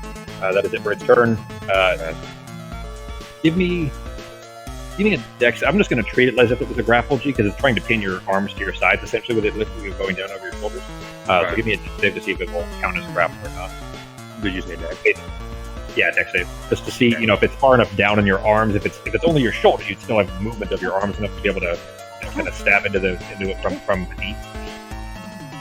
If it's pinned too far, you won't be able to do it as well.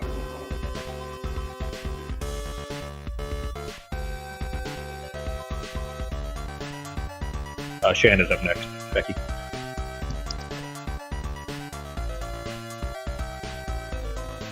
You gonna roll that, G? Yeah, sorry. There we go. Okay. Yeah, you are able. It's just around, just at the end of the delta, essentially. So you still have your arms free enough that you're kind of just able to pummel and punch at it of its underbelly. It is Shan's turn. And that hits.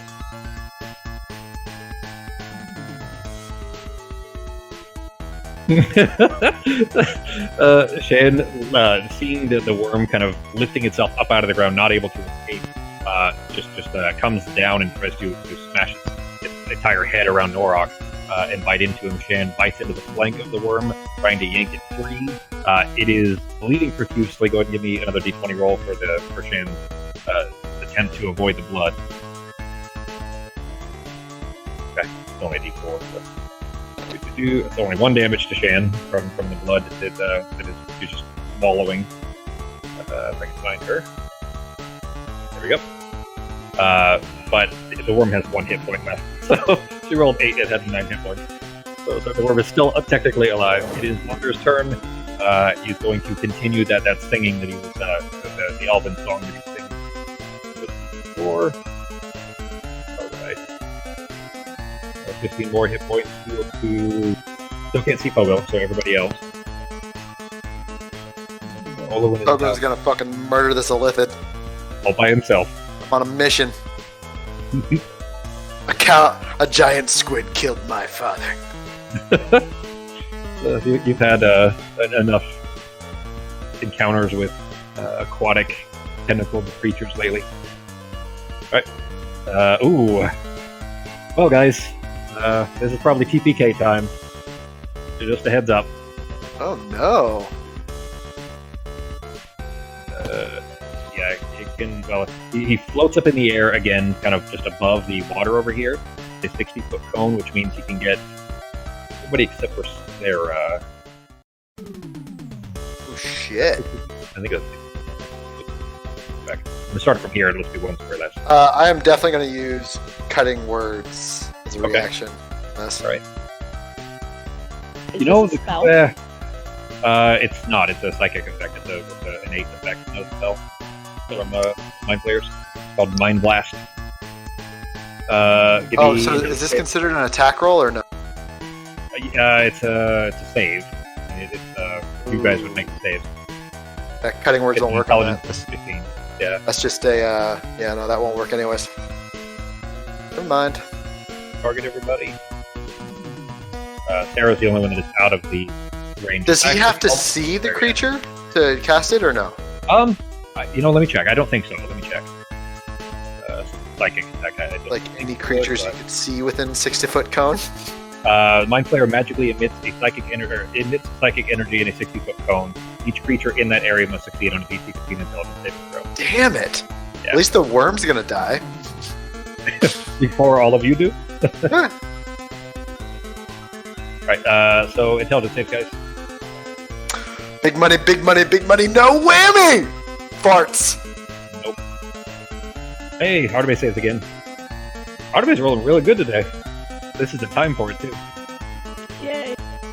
So 1 from Norok, and then Becky, if you want to give me 1 for Shan. Swear to God, if this big fucking worm saves.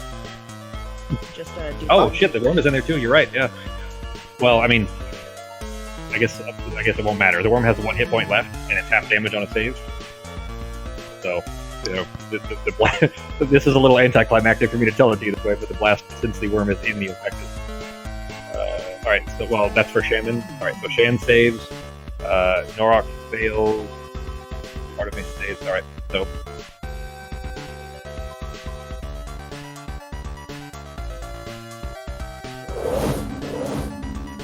Your greater invisibility expires from your concentration. You rolled a 2+1, Justin.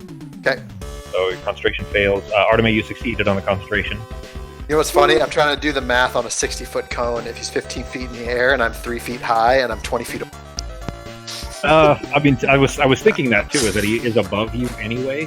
But the game doesn't necessarily do the. No, I get it. I understand. But, here, I'll be right back. I'll be right back. All right.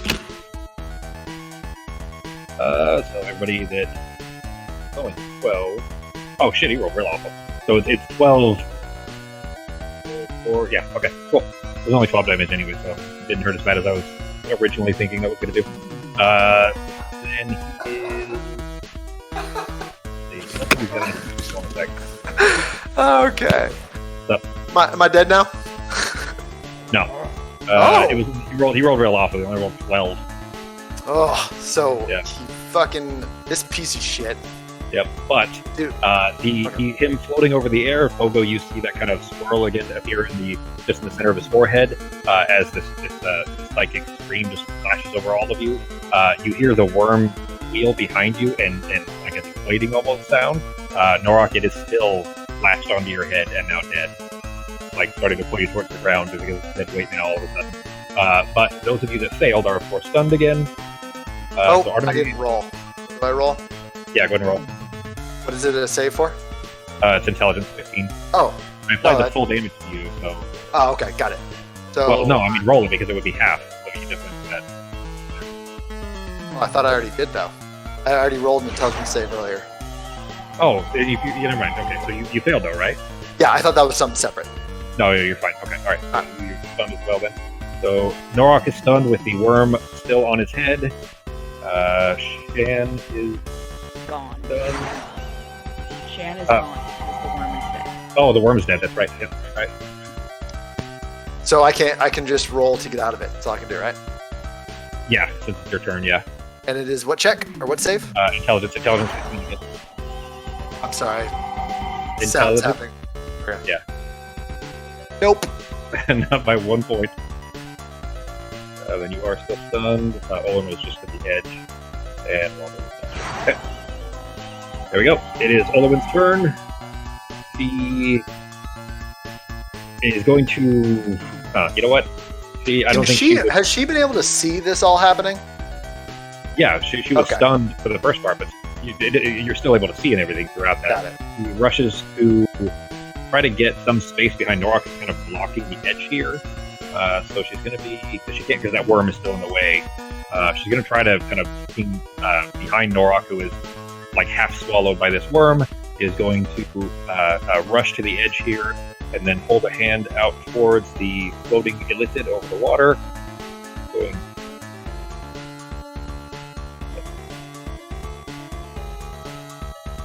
Yeah.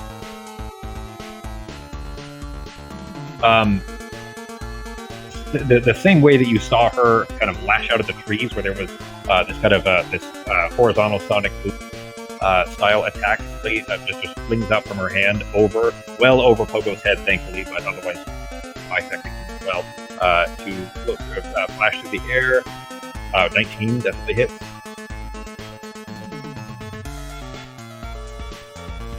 Which were pretty awful too, but a good sinking damage through the center of this bleeding illithid who is still floating in the air, is knocked back a bit by this, and it kind of hisses in this with anger towards Olwen. It is Sarah's turn.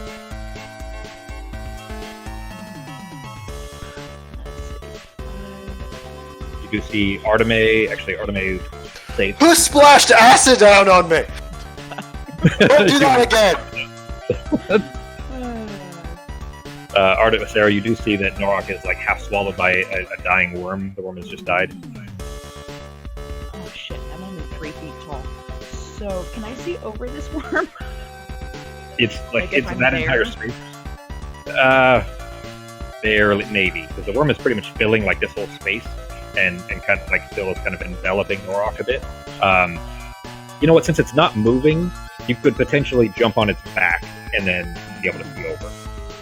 Okay, so we'll do that. You know what? I'm gonna be on the broom and float up over it. Oh, okay, that's fair. Yeah, you can do that. There's plenty of ceiling room. Okay. Now, question: if I'm on the broom, can I misty step? Yeah, you don't have to have your feet on the ground to do it. Yeah. All right. So then I'm going to actually misty step. I didn't realize that I have advantage on attack rolls when I'm invisible. Oh yeah, they don't know you're there. Yeah. Yeah, forgot about 30. that. So I'm gonna misty step there. Okay. And then I still have my shadow knife up. Where is this guy? Fuck. Oh, well, you know what? It's fine. And it'll end up being a straight roll.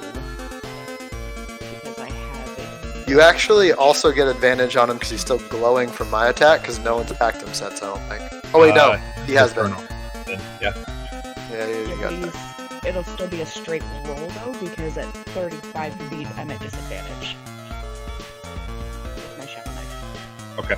Well, Is that- what's her face? is it- What's her face already attacked him? Ulwin. Yeah, she did. So And I didn't roll it. I didn't roll that with advantage. Just take wouldn't matter. 5. Just check for a d20 or for a natural 20. Cool. I think that ends at your turn anyway, doesn't it? You've not had a turn since you did. I guess you haven't. Oh, Your last turn was your guiding bolt, wasn't it? my last It was. turn. Yeah, it was. No, yeah, I can't. Oh, you're right. Yeah, you're right. That hits.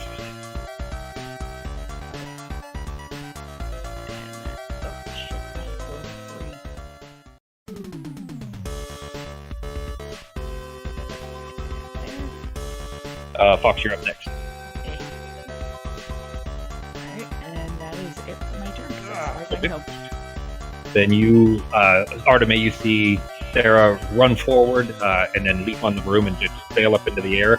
Just she's still shadowed, in her shadow skin, so there's kind of purplish skin around her.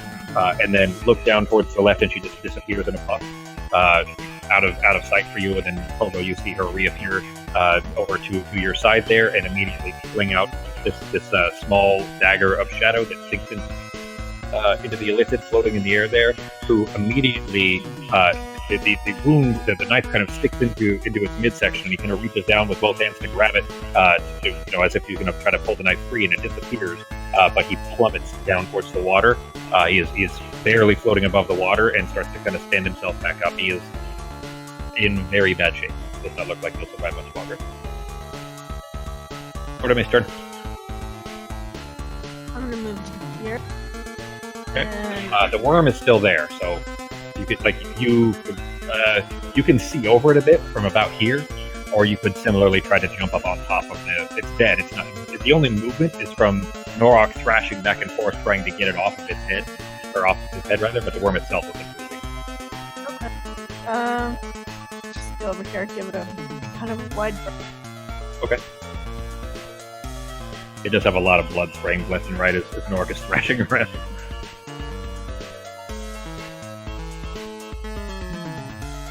What you doing, Fox? I can't see Pogo, right?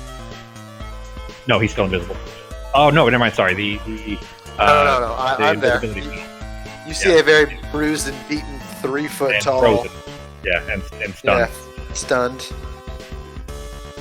We trying to find it away from this guy's point of view. Can I use a bonus action as an action? No. Okay, never If mind. it's bonus action, it's only bonus action and vice versa. Okay. I won't be able to do what I planned then. Yeah, I All guess good. that's it. Plan. Yeah. Just move 'Cause I forward. already moved. No action, I but- already moved. Oh, you bonus action to move your young kid, I see. Yeah. Because I was gonna try and heal him, but I don't want to go all the way over there to heal him. No actions then? No. Alright. Is that it for your turn? Yep. Alright, it is Norok's turn. You are still stunned. So, Fox, earlier I did say that you could use a bonus action to just shake kind of offhandedly, but I would say at least in that particular case, if you were going to try to shake Norok awake, you could spend your action to do that if you wanted to. Oh, okay. Can I do that then? Yeah. Okay, So go ahead and try give me a sleight of hand. Give me a sleight of hand for trying to shake Norok out of the stun.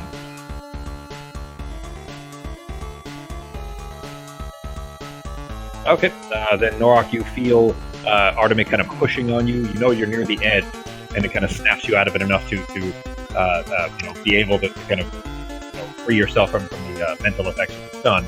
You are still kind of half swallowed by a worm, but it is your turn. You are not stunned. You do have your actual audio reprieve. Alright. Do I need to use any of my part of my turn to get that thing off me? Or is that I'm going to say that would be essentially your movement, not really an action, because he didn't actually grapple you. The grapple failed. So it would be essentially, I would say, all of your movement really to kind of yank the worm off of your head, with where its teeth are dug into your shoulders and everything, and then you have your regular action bonus action. I'm going to throw it in the game. I'm sorry, I tried healing you. Yeah, that's literally all 3 times of the healing spirit were just a 1 before Norok. Still help, though, don't you know? We've had times where 1 hit point was the difference.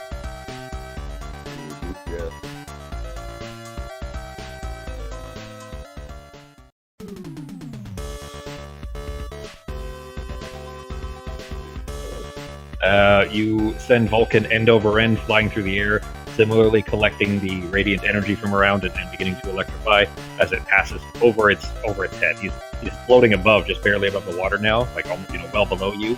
Because you're on the edge of the cliff, and then he's way down now at the top of the water. But it sails over him and just flashes into the water.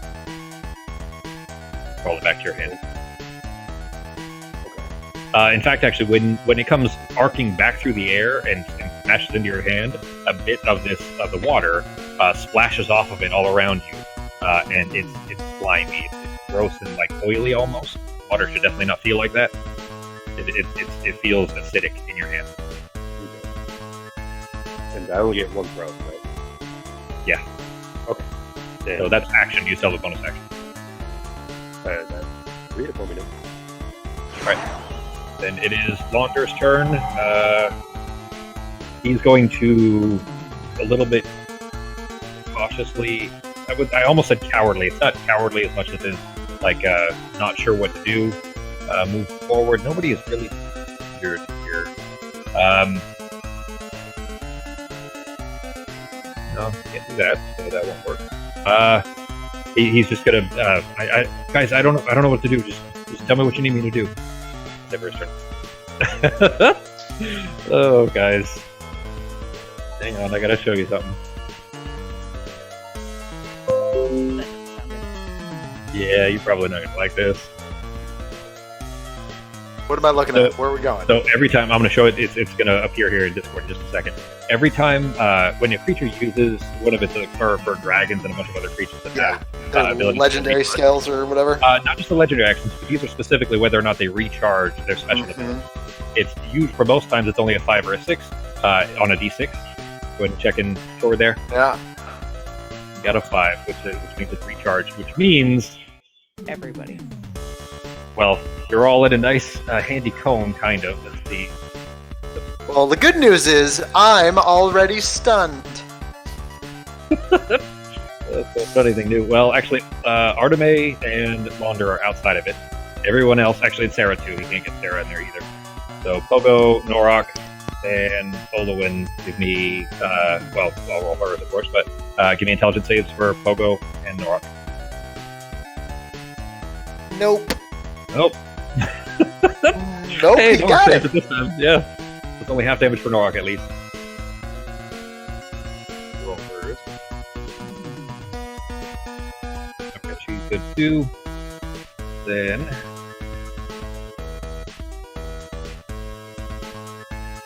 23. I'm out. I think that's it for Pogo. Yep. I'm unconscious. And stunned. Ah! I don't think you can beat both. Guys! It doesn't matter when you're down. And half Save my new shield! Norok is still okay and not stunned. And half for Olo as well. There you go. And as a bonus action, self-preservation snaps out of visibility again.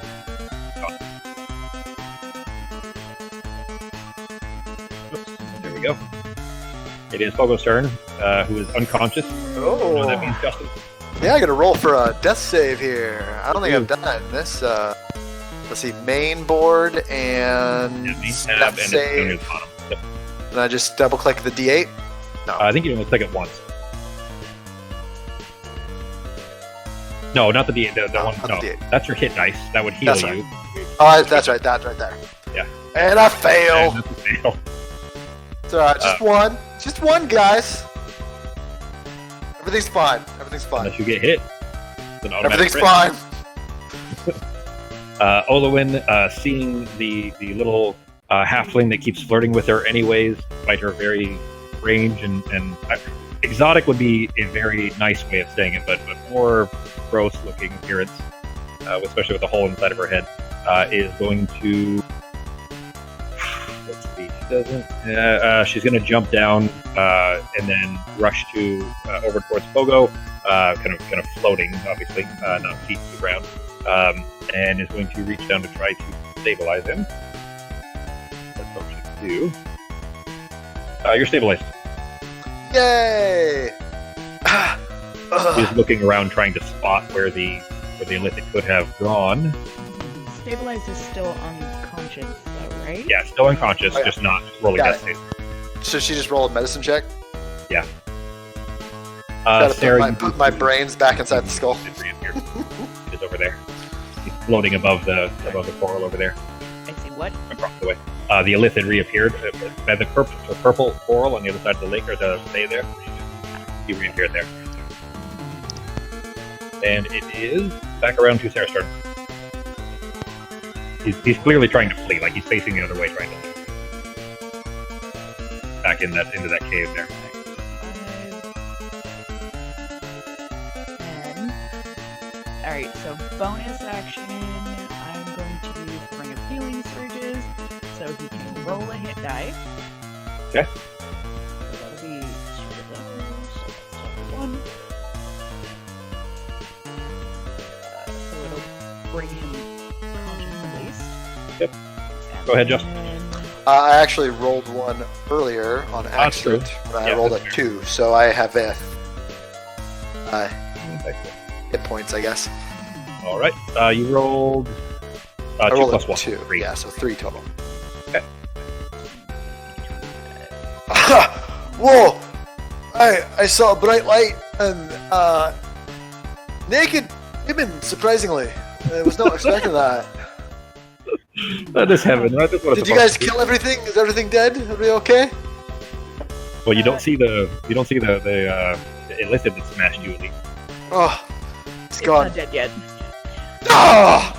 Did I notice when I hit it with my shadow knife, did it do as much damage as I thought it would? Because it's It- psychic damage. Yeah, he looked pretty wounded by it for sure.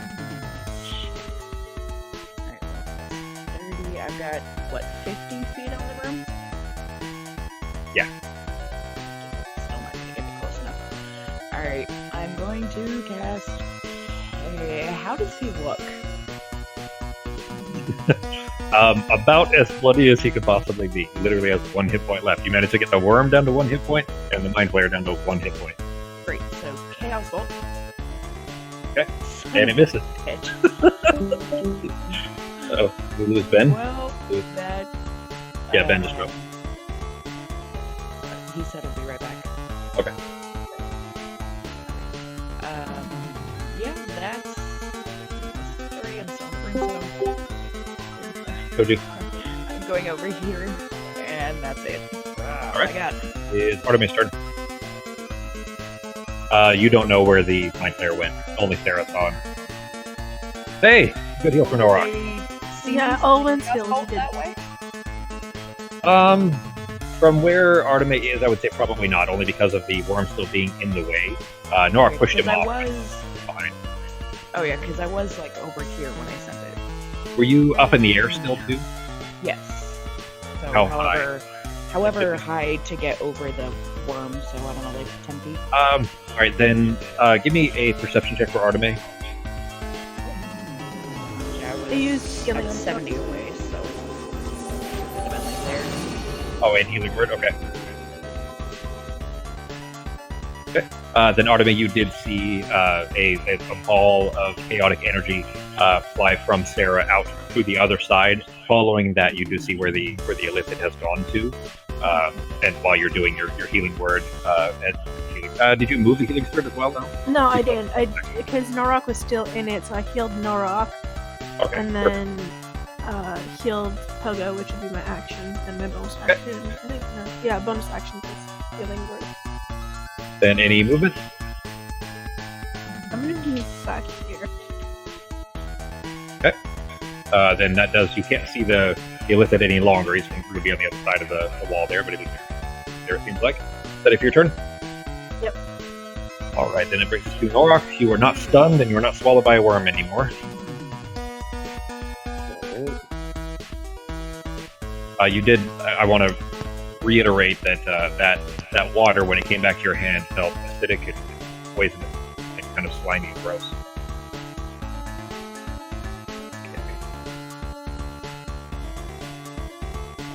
Okay, and I did not see which way the thing went, so I didn't see Seraphina's bolt, right? Well, give me a perception check, same as Artemis did. See if you were distracted by other things while Sarah threw the ball across the bay there. Pogo is close enough that he would have noticed it anyway, but... Actually, never mind, Pogo was...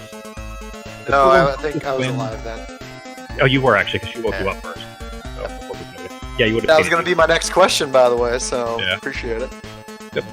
You did see the direction that Sarah threw a ball across the bay there, and then following that, you see the illithid shrunk over, extremely wounded, like moving slowly, and he's trying to retreat into the cave back there, where that purple crystal or purple coral is, rather.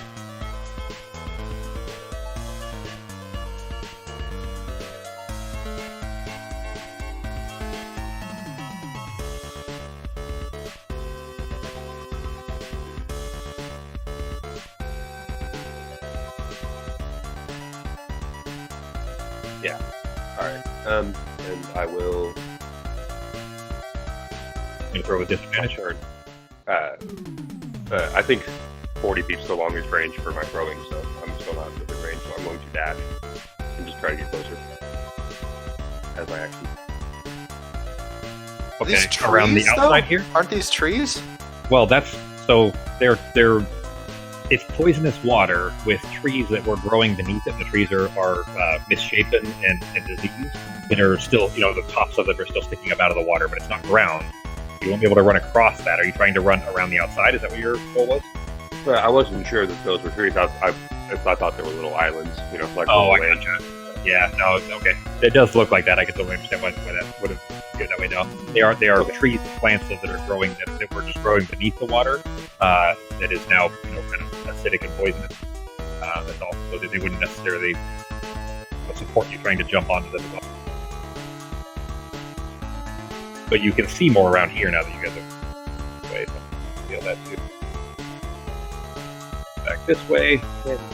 Around. Can I throw it even at disadvantage at that range, or can I not throw it? The max damage is 40. Yeah, it's 20 regular, 40 long. Yeah, then you Oh, can't no, throw it you outside can't. of that. Yeah. Yeah, Yeah, 240 would be at disadvantage. Anything above that would have no chance. It would just land in the water. I'm just going to be waiting. I guess hopefully he just randomly decides to come back this way. How about your hand axe? That's 2060 for the hand axe. So, still 10 feet Yeah. to work. Okay. So you're just going to give him mean looks from the other side? Yeah, I'm going to start yelling obscenities at him. He probably can't understand me. If only you had vicious mockery. I know, damn it. Oh, it's coming up. I'm mockery, not Wait.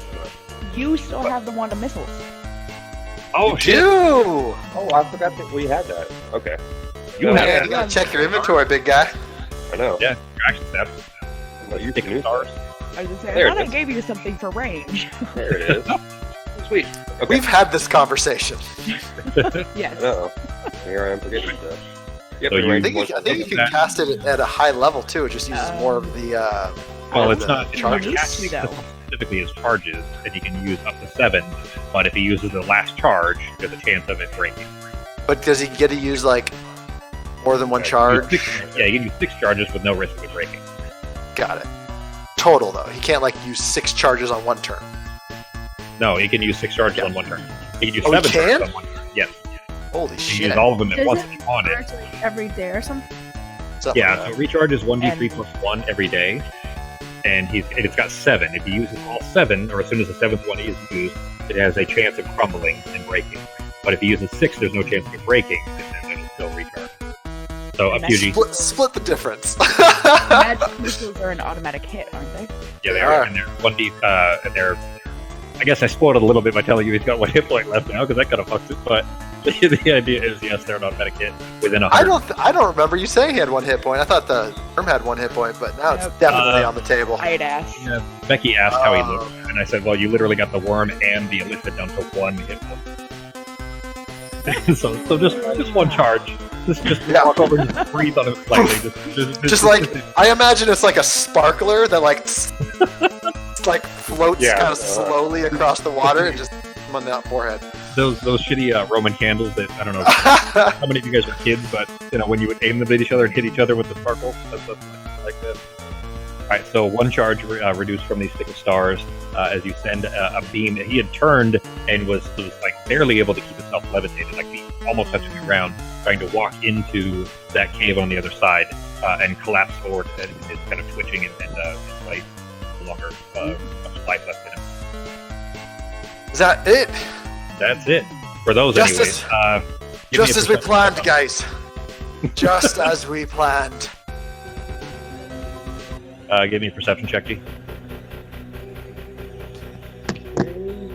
Perfectly according to plan, everybody. And Sarah too, actually, Oh. Perception? and Pogo actually. Oh boy. You guys are all near the edge of the water, Well, it's great because my perception's terrible, so. I did. and you all rolled really low. So Nora got a 9 total. Sarah got a 2. Pogo got an 8. You guys near the edge of the water there. Well, okay. If you move down, Arteme, there's most certainly something moving right under the surface of the water. You can't see what it is. You just see the surface being disturbed. The water's a little bit dark, but you should still be able to see if there's something there. Yeah, it was Okay, Rufus. I'm gonna tell them not to go too close to the water, and I'm also gonna move my spear to kill everybody. Okay.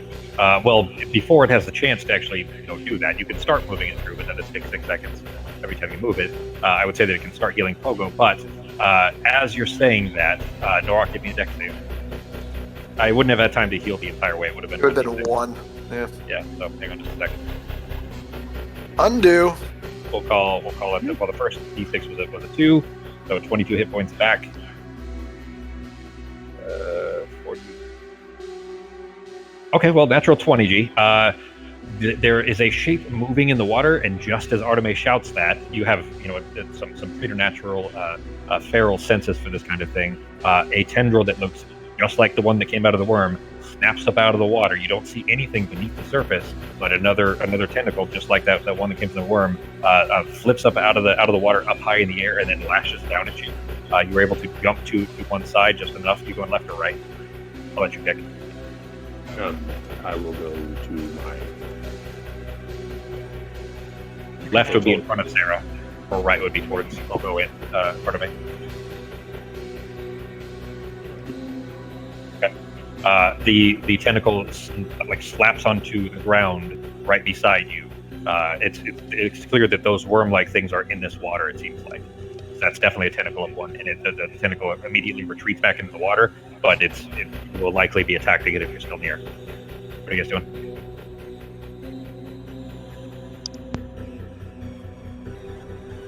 All of us? If you guys aren't moving, yes, like all of you. If you aren't doing anything, Oh. there's more of them in the water. I'm moving. I back. mean, I'm gonna back up. Can we electrify the? I mean, I can't. Sarah was floating a little bit, so she. I'm gonna try to scramble back up this thing. Here, I'm- like still I'm on laying it. down, like crawling backwards on your back Yeah. and scrambling back. Yeah. Here, I'm on it. Oh shit! All right. So I'm only crawling 3 feet back up. tall, It's so only I'm gonna 5 foot start jump. killing people if that's okay. Olwen floats her way back. Says it seems Need to regroup. there are more of them. Regroup. Ooh. If everybody, for anybody that's touching the spear, which is Pogo, Arteme, Olwen, Launder steps forward as Come well. on, huddle up, guys. Everyone, huddle up. Did Artemis So- ask if we could electrify the water out loud? Yes. Then hang on. Hang on, Artemis, because at least for Sarah and Norok are not over near you. Yeah, I didn't get them. Oh, yet. okay, all right, cool. All right. I was getting the Rest ones of near there, then I'm gonna move the spirit to them since they haven't moved back toward. Okay, I think they're all healed now. I'm gonna Like, float like 12 feet up. Okay. And go there and kind of aim it down towards the water, and I'm going to cast Dragon's Breath. Okay. And I'm going to use lightning damage. All right. I'm Hit the gonna water. move Hang on. my. Wait. Before you do that, no, it's too late. Never mind. Oh, I was you gonna move my already banjo. did it. Yeah, she's. Are you gonna try to? I'm gonna just hit the top of the water. Yeah, I'm gonna try to Oh, where she's casting lightning bolt. I just was Yeah. trying to. I was looking up my details on banjo to see how long it lasts. that was either. Oh that wait, no, was- it's gone. It's gone because I died or I went Oh, you went unconscious. That's right. unconscious. That's out. There Never was mind. it's Weegriff, I think it was. There was a Viking jarl who was famous in history for attacking the sea to try to fight Neptune, the god Neptune. Oh yeah, he would just every day go down to the yeah, water go out there and and like stab the ocean and stab then at the ocean. And he ordered his hitting men the to sea with stab his the ocean. Yeah. Yep. The Poe goes out there smacking the water with his banjo. Do I Here, need- kitty. Okay, we're good. Do I need to roll damage on the water? We'll I would say go ahead and roll the damage anyway. And there will be kind of an area, the amount before it will be diffused into it, especially because the water is viscous all of a sudden. It's not the consistency of water. As Norok felt that it was kind of oily. Okay. There is immediately when you breathe out this electric blast into the water, it disperses into the water, and you see that. What? As soon as that happens, I am backing up over here. Okay, so as soon as it connects with the water, you're pulling away. Yep. As you are pulling yourself away, you see a shape of like retreating away from the area as the electricity kind of spreads out. You can't see normal electricity, but in this case, because it's easy, we're just going to say that you can see the electrical energy of it traveling around, and then it kind of dissipates as it gets further and further away, the way that ripples in water do. But the movement, you don't see anything beneath that as it's beneath the surface of the water, but you see the disturbance of the water of something fleeing away from the area that you have blasted. And then the water is still again, except for the incoming kind of slow, lazy waves of it coming in from the bay to the northeast. What you're seeing, by the way, guys, you can see the other edge of it now. So up here is where the ocean is, and it comes in through Nerevarin Bay into here. So there's just these kind of lazy waves that are hitting a breakwater and then coming in a little bit and disturbing these trees and everything. The water that's coming in, does it look as weird as the water that's in the cave? Yes. It looks this ugly purple the whole way out. In fact, I'm going to go ahead and reveal the northeast corner so you get more of it now, especially now that you're not in the middle of a fight. You can move around a little bit. See the rest of it. The vegetation gets thicker out that way, so it does, it's not easy to see out all the way towards the ocean. But you can see that the water that's coming in is the same discolored, unhealthy-looking water. Okay. Well, as long as we can get across the water without touching it, I can keep that thing away from us, because apparently it doesn't like the electricity. Well, I mean, we can Sounds also just fly above it on the Yeah, broom. but not everybody can fly. I mean, me and you. Well, there's 3 of us actually that can fly. Yeah. Back around. But how are we going to get everybody else across? Well, I mean, I'm just saying that 3 of us can fly, and then we'll do that thing for everyone else. Yeah, but how are we going to get everybody else across? We use lightning. Without them touching the water, because obviously the water is weird and creepy, and they probably shouldn't touch it.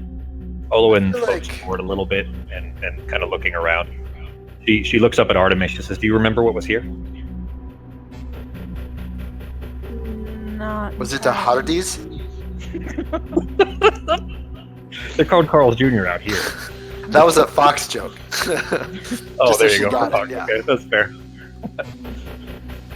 He says this was one of our temples. I mean, this was a long time ago. It would have been history classes maybe for you. You're not quite as old as I, but just north of here, at least, there was a temple to the Gem of Lost Memories. I mean, it's been in ruins for millennia. It's swallowed up by the tides and the vine lash wreaks its havoc, but that's where I expect he will be. He's poisoned the waters of the bay. I think he's probably trying to usurp the healing energies of our people there, but this temple was sacred to us. We might still find relics of it while we're here. Okay, well, let's keep an eye out for any relics and move. She kind of nods. Says, How about I don't know that. I mean, I can make my way over. You with the broom there, Miss, I'm sure you can make it, but our Yogg friend here, I don't know that we can get him over so easily. We may have to go around. Or the werewolf. Yeah, she looks back at Launder as well. I mean, how about we take a look around on the broom, or you take a look around on the broom, see if we can walk around the edge more safely, see what we find. Do we lead up the charge? Sure. We can go over and see what that Olithin had on him too. While we're at it. Was Right. the Olithin wearing clothes or? He was wearing robes, yeah. Dark purple robes. Also, I'm gonna go pick up my rapier. I grabbed my shield, but I left my sword over on the ground. Okay. Go grab that. Yeah, it's one item is what it's supposed to be Yeah. for a free item interaction. Launder is looking a little bit confused and like he's full of trepidation. He's extremely cautious. Having fun yet, big guy? This is more excitement than I've seen in some time, and I'm a fucking werewolf. Well, this is about Anybody par for still- the course. I pity you, then, little man. Anyone still injured? Anybody need any help? I think I'm doing all right. So Pogo is going to, using his super quiet boots, he's going to. I'm going to go take a look around the edge of here, see if there's anything over here. If we can make it around quietly. What All right, Left or right? What the edge? left side. The left. Okay. So I'm just gonna slowly move my way up. Okay. While he does that, I'm gonna float 10 feet above the water and float across the Olithin.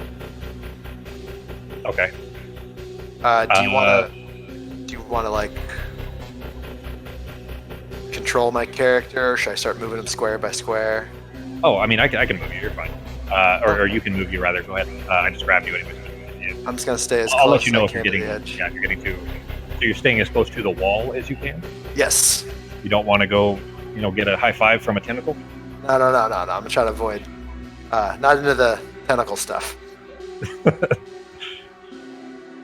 I'm That's gonna also peek around something this. you can't get into for a lot of Japanese media. So many fucking Yeah. tentacles in there. I'm gonna peek around this corner of this room and see what's in there. Okay. It dips back down again and then goes into a very tight kind of a tunnel that heads back to the west a little bit. And then there is to over here, there is a small gap that goes to 10 feet across. I'm gonna hold up my rock to my mouth and say, pineapple. There is a small. It's like another way possibly out of here. Do you guys want me to check it out? It's around the corner. Over.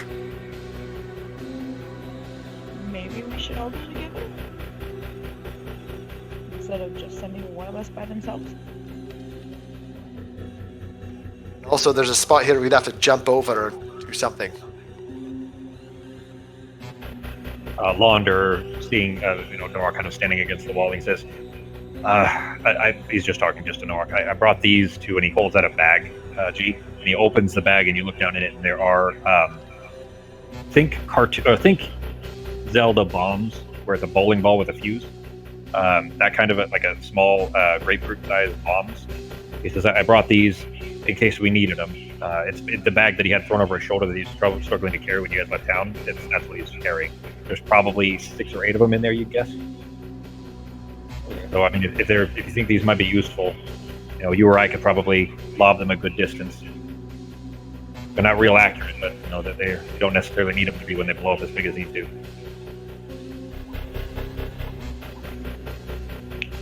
Oh shit. I accidentally deleted the focus off the map. Hang on, let me get you all back on here. Go ahead and move yourselves. I'll put it you about where I remember you guys being, but welcome to move yourselves back there. I was actually going to go check out the hole. All right. Wait, where'd I go? I deleted the tokens off the map. I freaking clicked the wrong thing. 3 weeks is apparently a long time for being. Used to I think we're doing better than I thought we were going to do. I think we're doing great. So Pogo's going to hold Vicious Mockery, and he's going to go check out this. You can see pretty far back there because there's enough light coming through. You can actually see to where it curves around a corner here. Let me bring the mask back up here. So it curves around a corner, it looks like. But as far as you can see there. Does it look like it's going on an incline? It's pretty flat. It doesn't look like it's going up or down. It's pretty horizontal as far as elevation is concerned.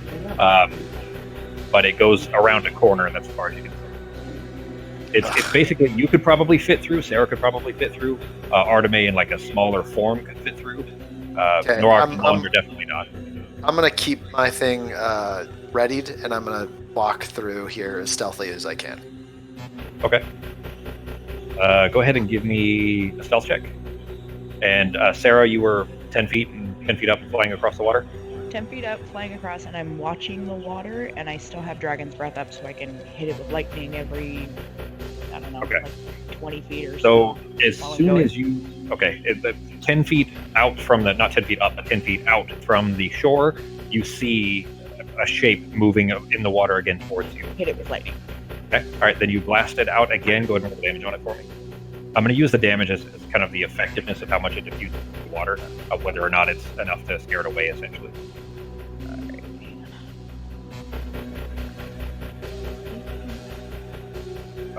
Arteme and Norak, you guys see the shape kind of moving in the water towards her. You breathe out into the water, and similarly, it runs off. This time, it moves off to the northeast, and you make your way to the other side. I will tell you that the tentacles were for sure longer than 10 feet. You saw them already. As many times as you saw them like smacking at you and at Arteme and Norak, they were longer than 10 feet. 10 feet above the water, yeah. I don't want to go any higher because I don't want to fall into the water. That's why I'm you get too watching the scared. water as I go. Sure. Okay.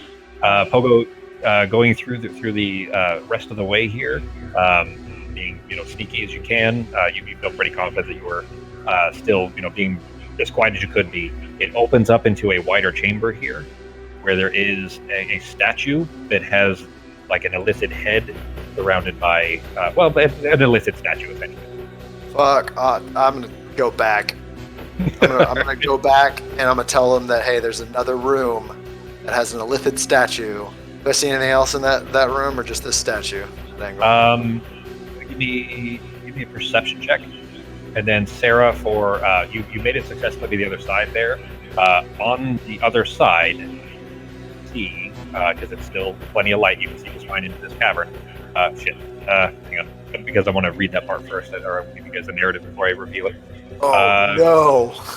You went too far, guys. Too fast. For Pogo, what you see there is that statue looks clammy and damp, and it looks the statue looks like skin. It looks like the skin of the illithid. It's not moving, and it's definitely a statue. It's not alive. Like it's not a frozen creature or anything like that. It just looks like it's like somehow anatomical. Like the skin itself is like the way that the tentacles and the face look of the illithids themselves. You do see two very fat purple leeches that are crawling over the head, like over the head part of this statue, just kind of crawling on it, lazily moving their way around. Okay, I'm gonna run my tiny halfling body back to here, and I'm gonna sneak up around on the edges as best I can, and I'm gonna. Okay. I'm gonna try to get up to here and let everyone know and be like, guys, wait, where's Serafina? Oh, hey Serafina. Okay, so well, she's across the bay. So are you trying to whisper? I'm just gonna wave. Okay. So if we go that way, there's a gap through the rocks, gets us around the water, but there's also a room with a statue. That's a statue of one of the illithids, but it's all gooey, and it might try to attack us. Does that? I mean, don't think these two big guys can get through there, but us three wee peeps can get in that room. There's some leeches or something too. Well, she's not looking that way. Never mind. Why is Sarah all the way over there? I said I Big was thing gonna to go know. loot the Illithid. I like that there's like a southern accent. I was just gonna go the Illithid. That's the little thing. I tell you, if you hear me screaming, that means I need help. No safe Oh, word, come just on. screaming.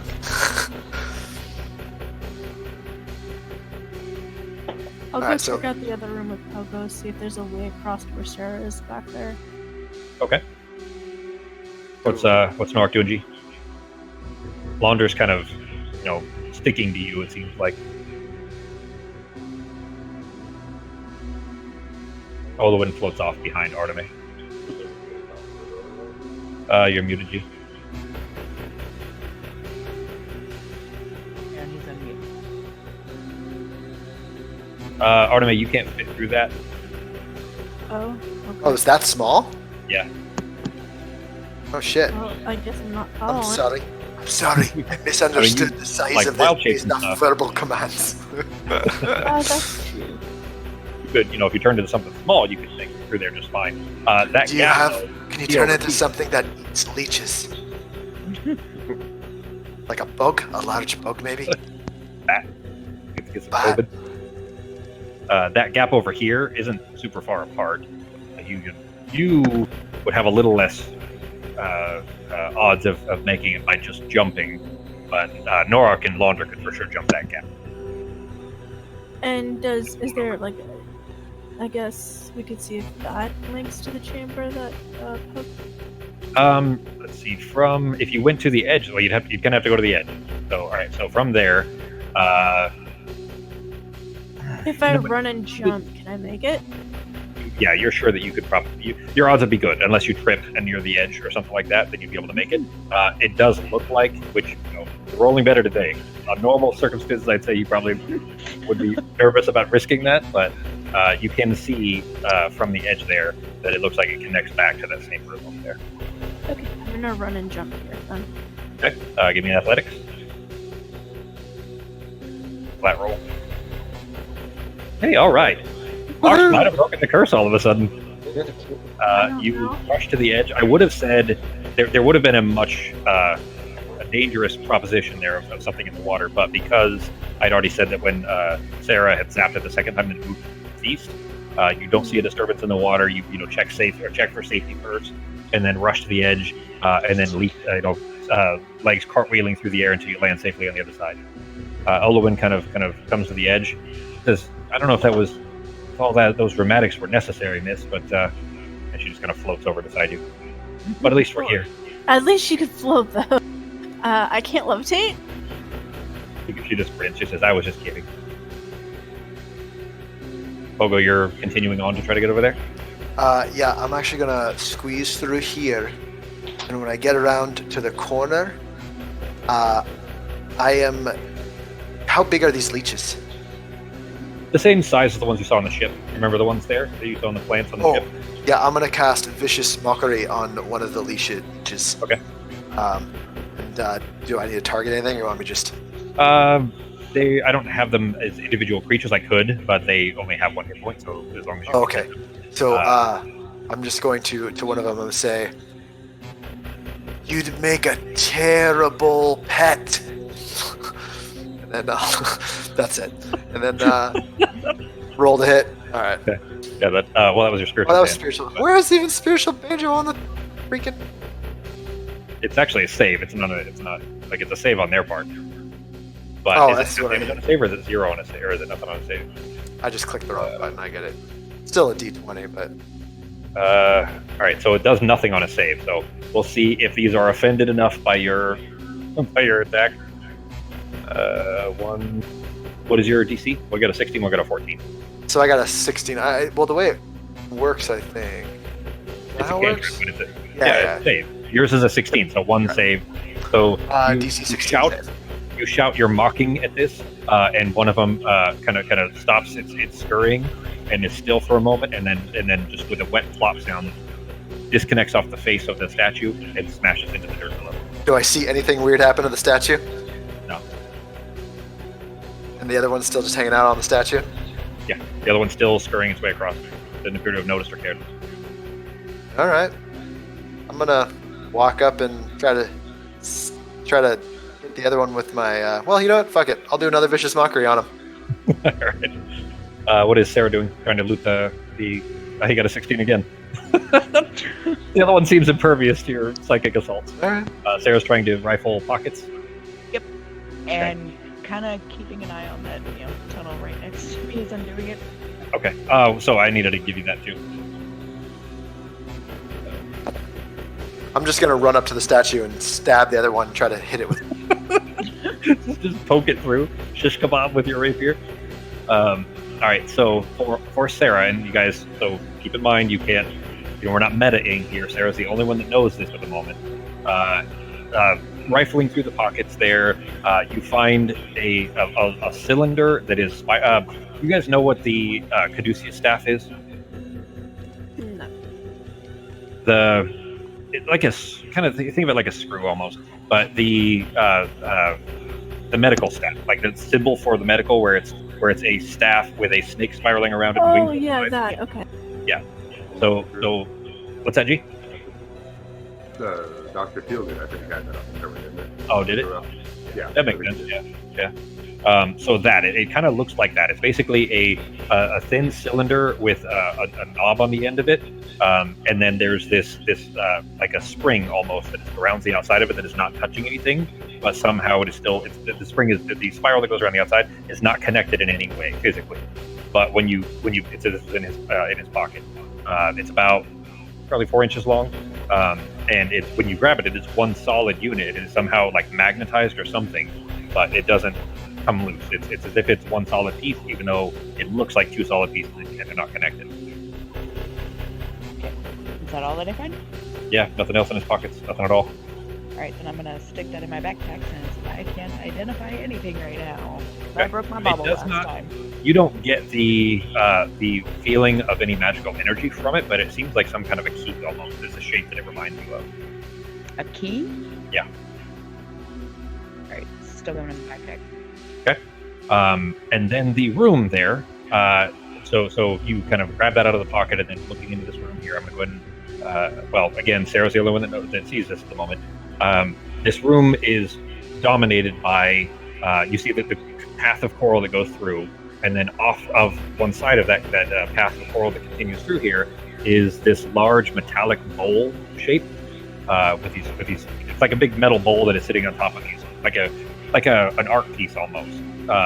And then the bowl is covered in a dome, so it's almost a sphere basically. Where the bottom half is metal, top half is this dome of this translucent violet arcane energy, like a light purple arcane energy. And from here, from your vantage point, you can see sticking up out of the bowl that is inside the bowl here is a massive wrinkled brain made of purple flesh that is pulsing slowly.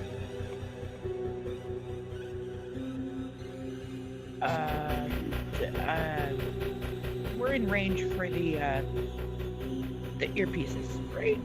Yeah. Good. Pineapple. Guys, there's a gigantic brain thing in this room. Probably Take a look. avoid that. Yeah, I'm just gonna stand here and watch it. Is it? I mean, is it alive or is it like a dead brain? Like, You said it was pulsing, right? Yep. Yep. Yeah, no, it's alive. It's in like this bowl thing. well, I found a statue and it kind of looks like it has skin. And looking in further, that same kind of purple translucent energy. I don't have a purple wall, but you see that blue one that I just put on there? Yeah. So that same purplish energy that is covering the dome of the bowl is also blocking the cavern as it goes further in. Okay, is a room that Pogo's in, is there like anything, does this lead to anything, or is it just like a room here? There's more up this way, so you can see that it comes out about here, and you're hearing water from behind you, and then like a water hitting water, like a waterfall, kind of a small waterfall sound coming from around that corner there. But from behind you, Arteme, as you're kind of climbing the those elevation changes, those steps that come up. Olwen floats up past this until she's up here, and is moving in the direction of the statue there. And she sounds like she's murmuring to herself. What's Norak doing?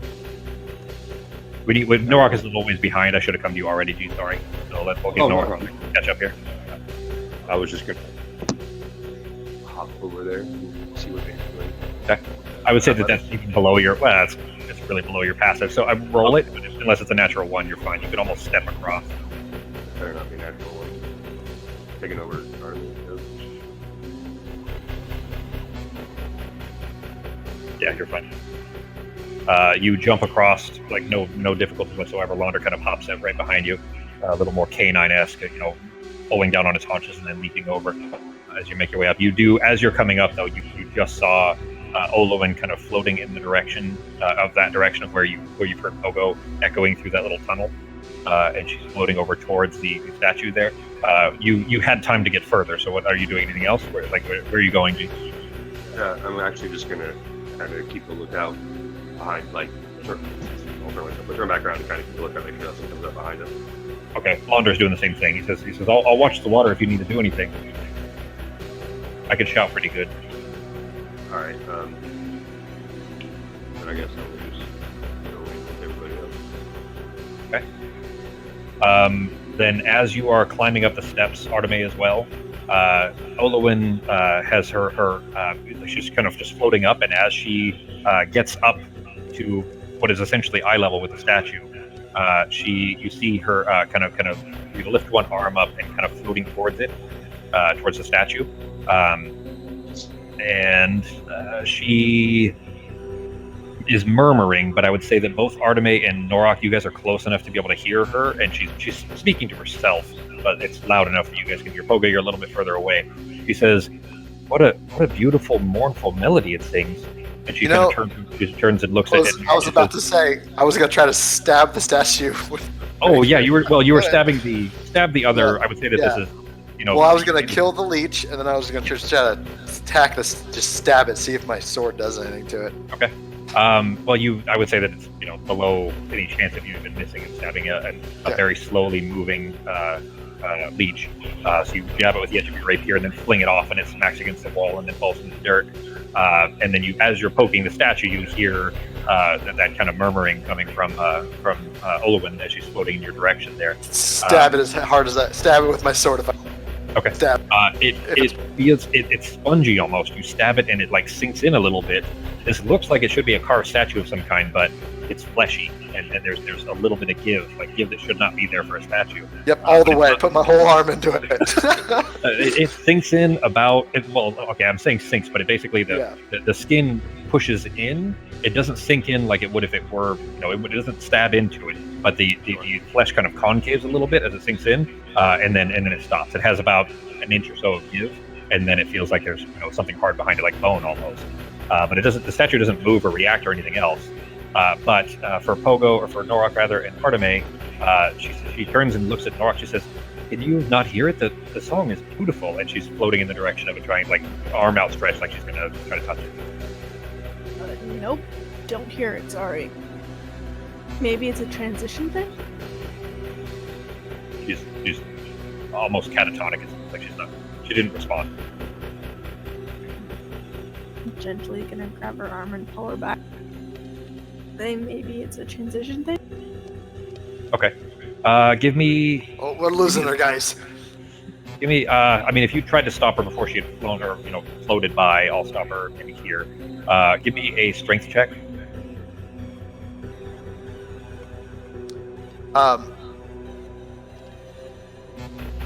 Pogo would like to. Shit, Fox. How did you all of a sudden fix your forever problem? We've been playing for almost 2 years. I have no clue. Okay, let's not jinx it, please. Yeah, really. What'd you say, Justin? Pogo would like to just cast Thunderwave at this statue, and it's. Oh no. Yeah, you know what? I'm gonna do it. I'm gonna cast Thunderwave at the statue. Gonna some sort of Thunderwave is that one that is the 300 feet that I was talking about, by the way. Yeah, cover your ears! Okay, so in that case, then we'll hit both of these. Oh no, he's talking to Rufus. Then Olwen trying to float past you, Arteme, you reach up and grab her arm and just kind of, you have to dig your heels in, and it's almost like you're being pulled along while you're trying to hold backwards. The way that you would, if you were trying to, pull like a 120-pound dog that is trying to pull you along, just that there's a lot of strength coming from her floating away. Yeah. And it's like, you're being dragged a little bit until you kind of slow enough to stop her. And she kind of stops still. And you hear her. In fact, I'm gonna say these are happening at almost the same time between Pogo's cast. You hear her say, and she says, here.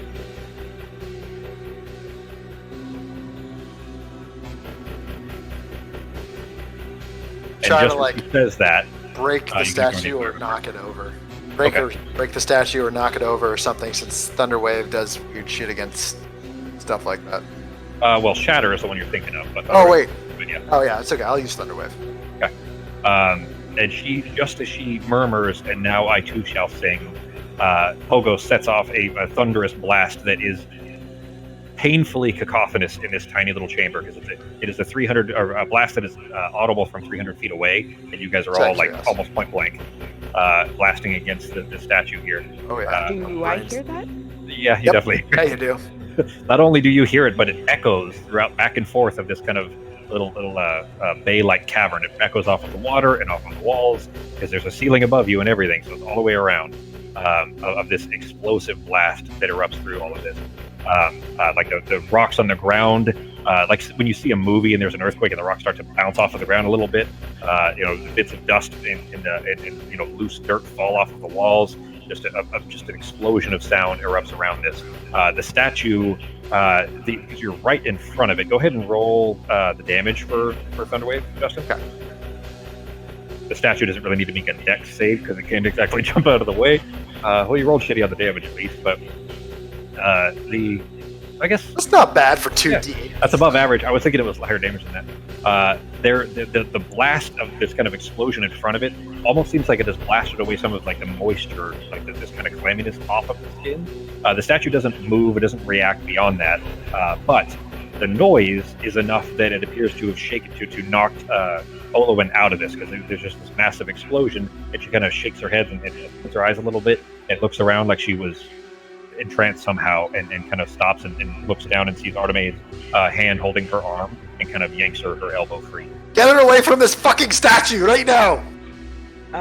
Question: Yeah. Does brain react in any way?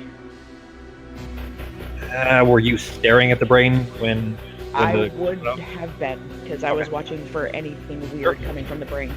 Okay. Yeah, You wouldn't have known the blast was coming, but if you were still watching, because you didn't know that he was going to do Thunderwave, give me a perception check. Oh man.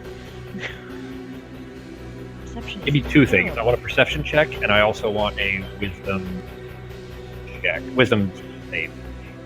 Uh-oh. Damn it. Well, it was fun knowing you, Arteme. My bad. This is Sarah, not Arteme. Oh, Sarah. Man. She's the one over by the brain.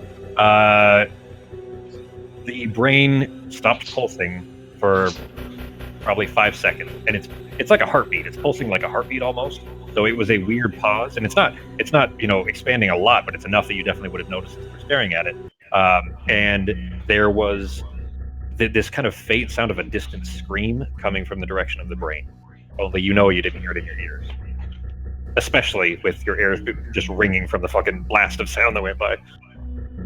I'm gonna get on the thing. So, Pineapple, whatever you guys just did freaked out the brain. It screamed and stopped pulsing for a second. I'm gonna look around. You think that's a good thing? Is that good or bad? I have no idea. I mean, I'm assuming because there's this And wall. I'm going to attack the statue with my rapier again. Are you gonna dig up all your weapons, just smashing it at a statue? Stab it into there again. Just wailing away at this thing as over and over and over again, just clinging your rapier against what feels No, like come hit it with a fucking axe! it's nothing's happening. Alright. It's just wailing at it. I'm gonna hold on. ask Olwen if she feels okay, because she was in like a sort of trance, like.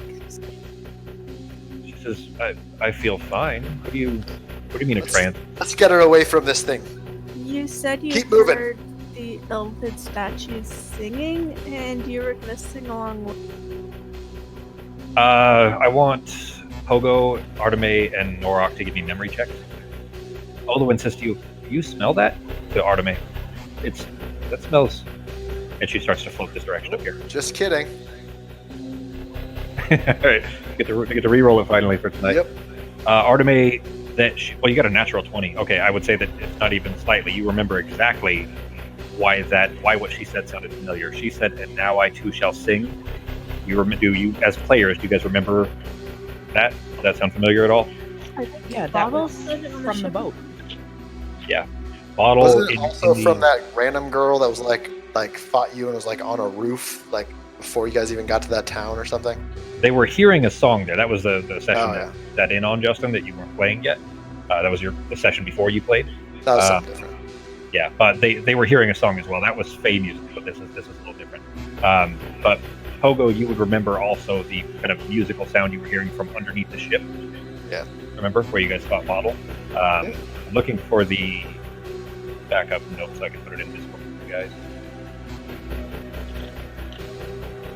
Oh, I think I still have it in the VA, so I can just share it inside of Fantasy Grounds.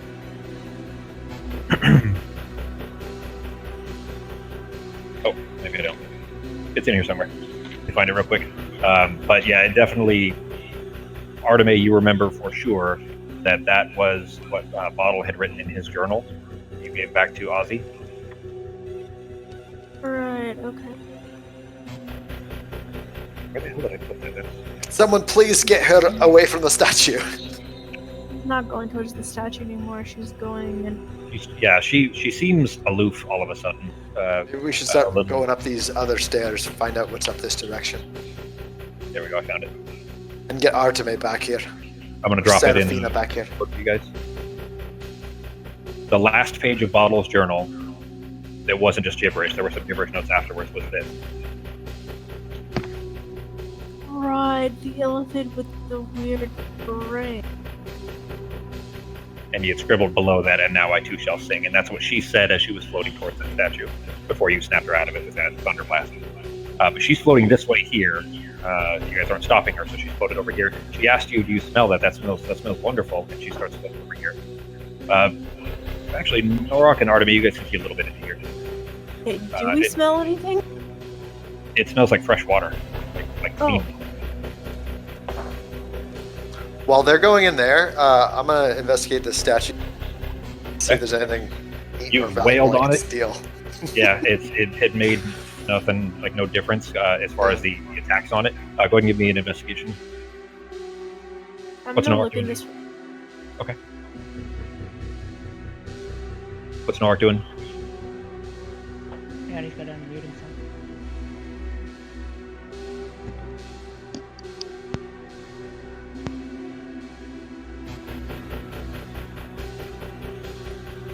Okay. There you go.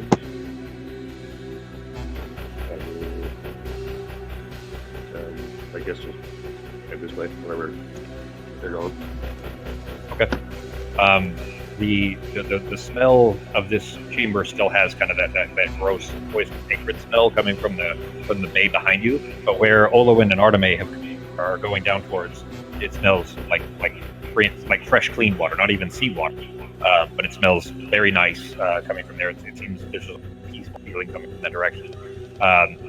Pogo, you smash this thing as best you can. Didn't see any response. You start kind of checking it out, looking just from all directions of here. You look under the tentacles that hang from the face, and you can just barely make out between those that there is like a small beak in there. I don't remember if you guys had seen the beak on an illicit before or not, but the mouth is like an octopus beak. You guys know what I'm talking about? It literally looks like an open pistachio nut.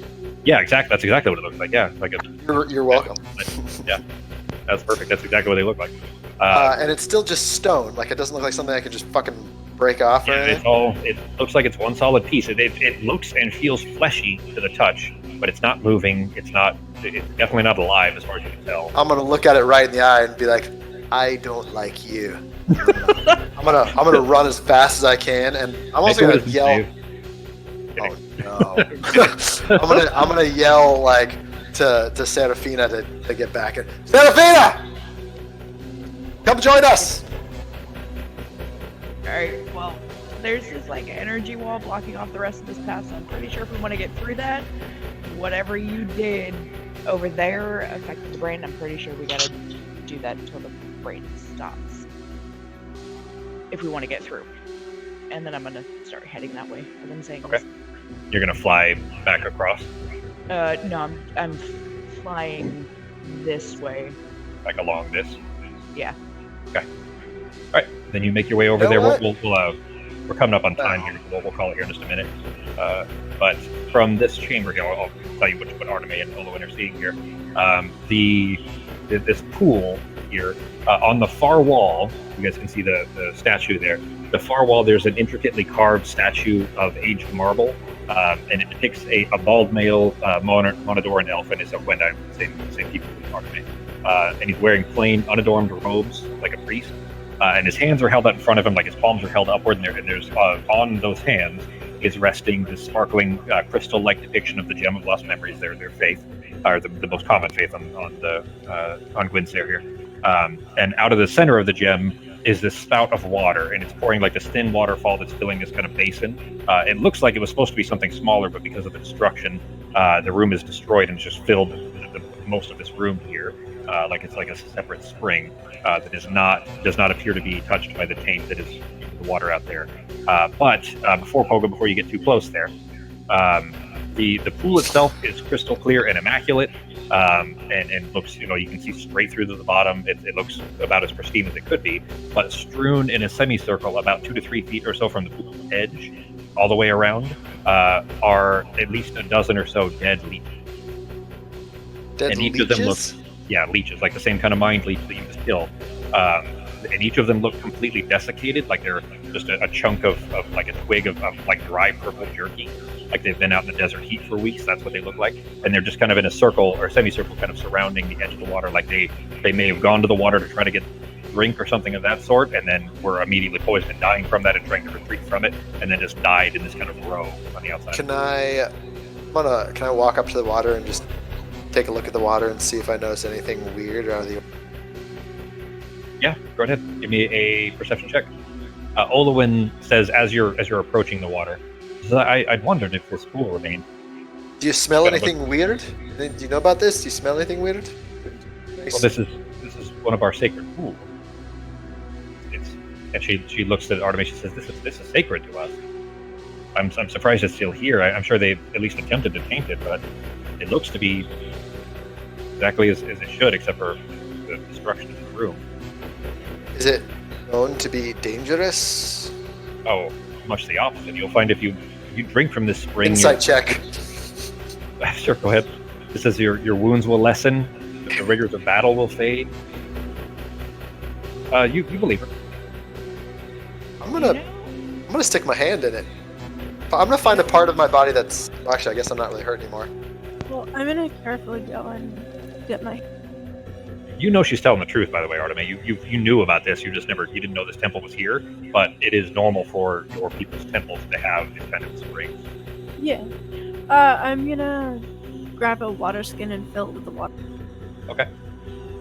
Do I feel anything weird by touching it? It feels...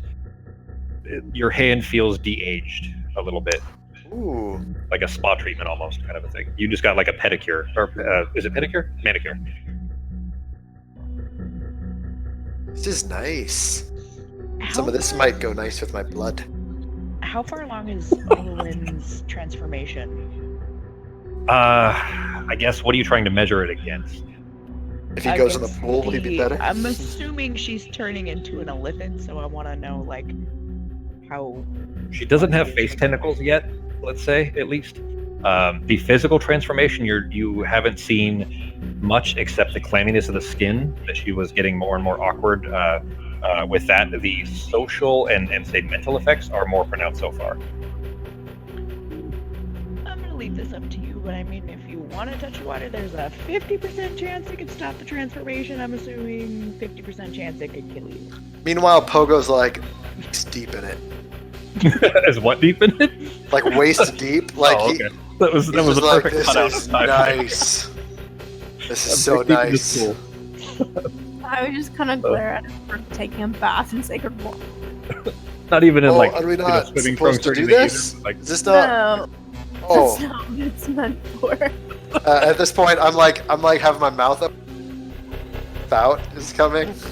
you're cutting out. A little Oh, there. I've got my. You know how it's like coming from the palms of the priest. I'm just kind of standing there, letting it run over my head like a waterfall shower. Yeah. like an 80s shampoo commercial. Yeah. And then as she's saying that, I'm just like, fine. Olowin, turning to Sarah, says, "Oh, I don't feel like I should drink it. I think it's beyond me. I'm just to be totally honest with you. I fear that I won't be leaving this place. His voice is growing too loud. I mean, we have to stop his song, and then I'll pass on to find my husband, but I don't think I'll be able to leave here. Drinking it, I fear would do more harm than good, and might as well leave it for those of you that need it." Yeah, I'm gonna go ahead and take some with me as well. Dump Dump out all my normal boring water. When did you drink any of it, or what'd you do?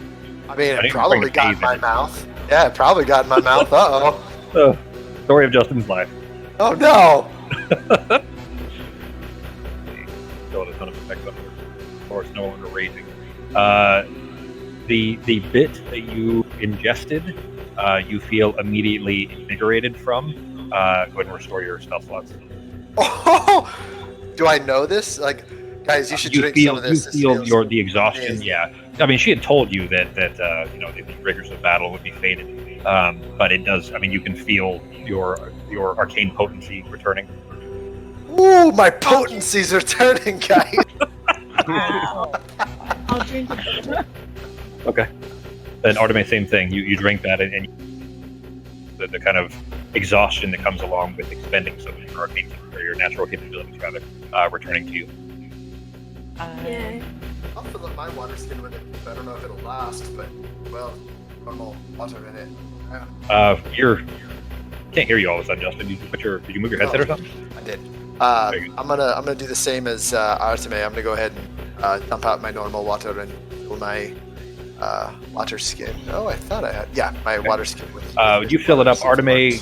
You fill yours, Arteme. You know that it's the source of the kind of effect of this water. It's not water itself; it's actually the gem. The gem is what's enchanted. When you take the water away from it, it'll work for a few minutes. But if you go to 5 minutes away from the gem when it's filled as a pool, then it won't have the effectiveness. Yeah, but it'll still be nice fresh water. Yeah, it's still clean water for sure. It just won't have. And Pogo is definitely not smart enough. Pogo wouldn't know that. Arteme knows it, whether or not she tells you guys of her approach. Norak, it would, having heard this rigors of battle thing, it would at least get your rage back and your tribal fury and so on. If you well. All right. Do the same. Does it bring back my sorcery points? You feel fully invigorated as if you had just woken up. Sweet. So yeah, you get all your stuff back. Pogo's gonna run back and he's gonna cast Shatter statue. It's gonna fuck this up. There's no way we can leave this. Everyone, Wait. cover your ears. Cover. I'm No, gonna tell him to wait. wait. I'm But going to float back over so I can watch the brain. And see Oh, what it's it does. Other statue. Okay, the other statue. I thought Pogo was trying to go in and blow up the elven statue. Like Yeah, I was just gonna say, oh wait, what? Oh no. I thought he was kidding me when he said that. So. Okay, now I see. Oh what guys, was I don't going know what happened. We're gonna have to take this. I assumed he was going for the other statue. on. All right. So if he's doing that, I'm gonna go watch the brain. Tell So him to wait. because I know that part this of the- thing is right around the corner, I'm gonna get extra ballsy. go And back and forth over and over. everyone be quiet. I'm gonna cast a spell. Let's see if anything happens. And I'm gonna cast Shatter at level 4, which is 4d8. 1d8 5, so it's 3d8, I believe.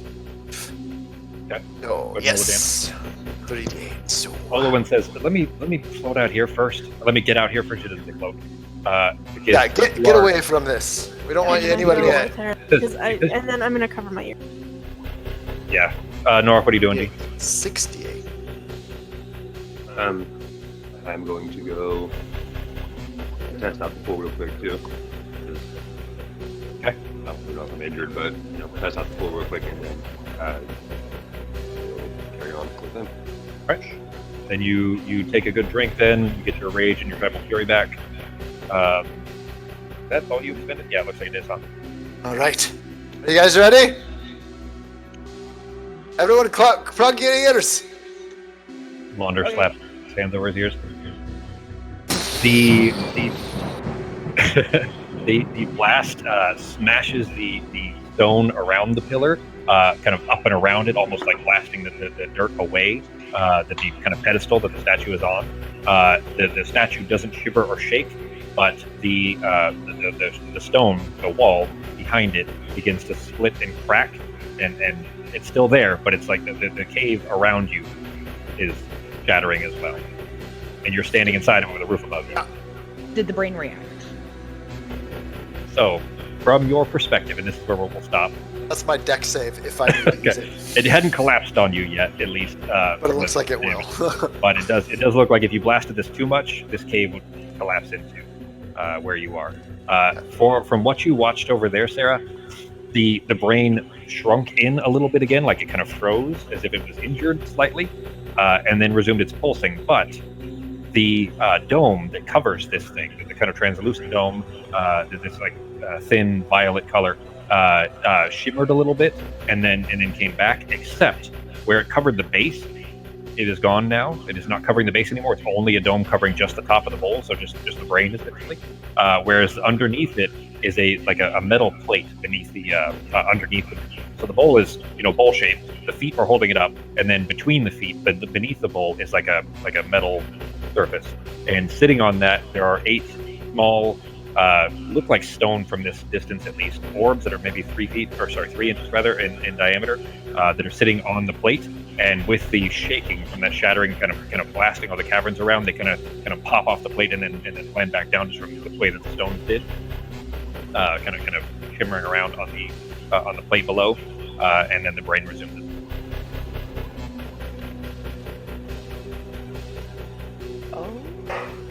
And are we ending there? But they still resituated themselves back to it? So I was at a work email to check there. Yeah, the orbs they're not alive. They were just bounced from the like earthquake essentially, and then landed back in place and kind of settled again where they're not moving. And then the brain was pulsing. And they're on the bottom, not inside the bowl? Correct. Think of it like there's a bowl being held up by those 4 feet as you see on the map there, and then beneath that is just like a think of it like the bottom level of a coffee table. You've got the top level of the coffee table and the bottom level of the coffee table. You understand what I'm saying? Yeah. So on the bottom level of the coffee table are these 8 orbs, and you notice now that you're looking at it a little more intently, there are little metallic statues around the brim of the bowl that's around the outside of it. There's 8 of those as well. From this distance, you can't quite make out any detail, but there are 8 little statues that surround the dome, or the dome rather, on the brim of the bowl, and then 8 little orbs that are on the bottom of it. And I'm going to yell back, so? It looks like I can maybe do that again before this all... Can you get, behind the statue and do it the other way so it doesn't hit the wall? Because it definitely did something with this brain. Yeah, I'm pretty sure that's going to have the entire thing fall. The way that it looks for you, Pogo, if you were on the other side and it collapsed, you're fucked. Yeah. No. Short answer, no. But you know what I can do? Because it's not really directional. It's just a sphere centered on a point. So I can cast it again, but it's probably going to bring that chunk down. So Norak can maybe hit it with an axe. You hear Olowin speaking in your mind, Pogo specifically. Please be careful with that. This pool over here has survived for millennia. If you bring this cave down and crush it, that would be quite a shame. I don't want to do that either. It's fantastic. She somehow nods in your mind. You hear an assent, like an acknowledgement in your mind. I wonder if we'd be able to save the crystal and then rebuild the statue later. I don't think our people even remember how to do that anymore. Fair enough.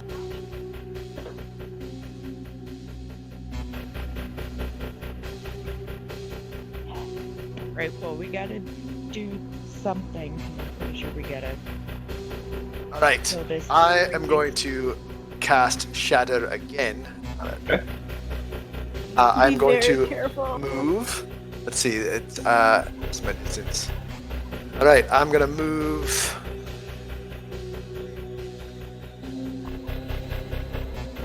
Yeah, I'm gonna move to here. Okay. I'm gonna cast it at level fucking 3. I'm gonna tell him to wait. Oh, all right. Can I reach the stone, the orb things? without Yeah, you haven't getting- even tried to go into that room. You can touch the orb. Like the orbs are not covered by the dome anymore at all. The dome was covering the whole thing, like all the way around it, right? And then when he blasted it, it receded, and now it's only covering the top of the bowl, so that you can actually get to the bottom where those orbs are if you wanted to. The little metallic figurines that are around the rim of the bowl are still covered by the dome. Right, so hang on a second. I'm gonna get. While I'm waiting, I'm gonna go ahead and run back to this water and get my Drink feet some in it and hang out, and then come back. 30.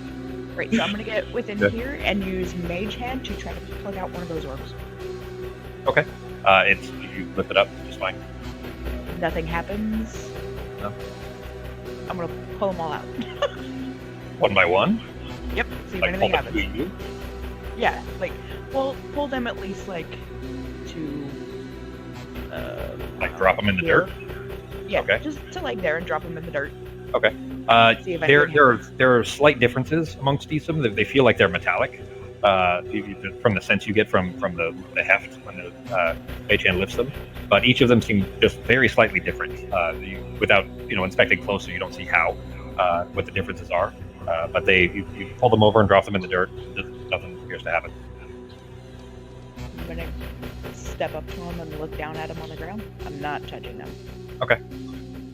Same thing. You see some slight differences. They seem like 8 smooth copper orbs. Probably you guess copper from the look of them, but each of them have just a very slight difference. It seems they do investigate them closer to know for sure. I will do that. Is Bogo gonna blast? I mean, I'm waiting. I will investigate. You gonna look at them? Yep. Okay. Let's see. Give me a perception check with disadvantage. Oh, sorry, I just did an investigation. Well, you got a natural 1. Oh, Ha! Wait, I get to reroll ones.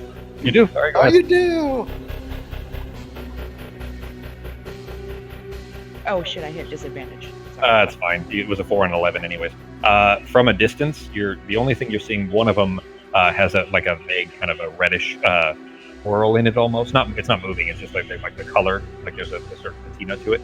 That's it. Other than that, you can tell there's very slightly different, but they maybe imperfections. You don't know. You'll need to investigate a lot closer to be able to identify specifically what differences they may be, or if that matters at all. So like touching them? Because I'm standing above them. Yeah, you're standing above them, and you're 3 feet Jesus. tall, and they're 3 inches tall. Right, yeah, I'm going back here. Alright, you can do whatever you want. All right, fuck it. I'm gonna cast Shatter again at level 3. Go and roll the damage. How do I keep? I've like half my spells open.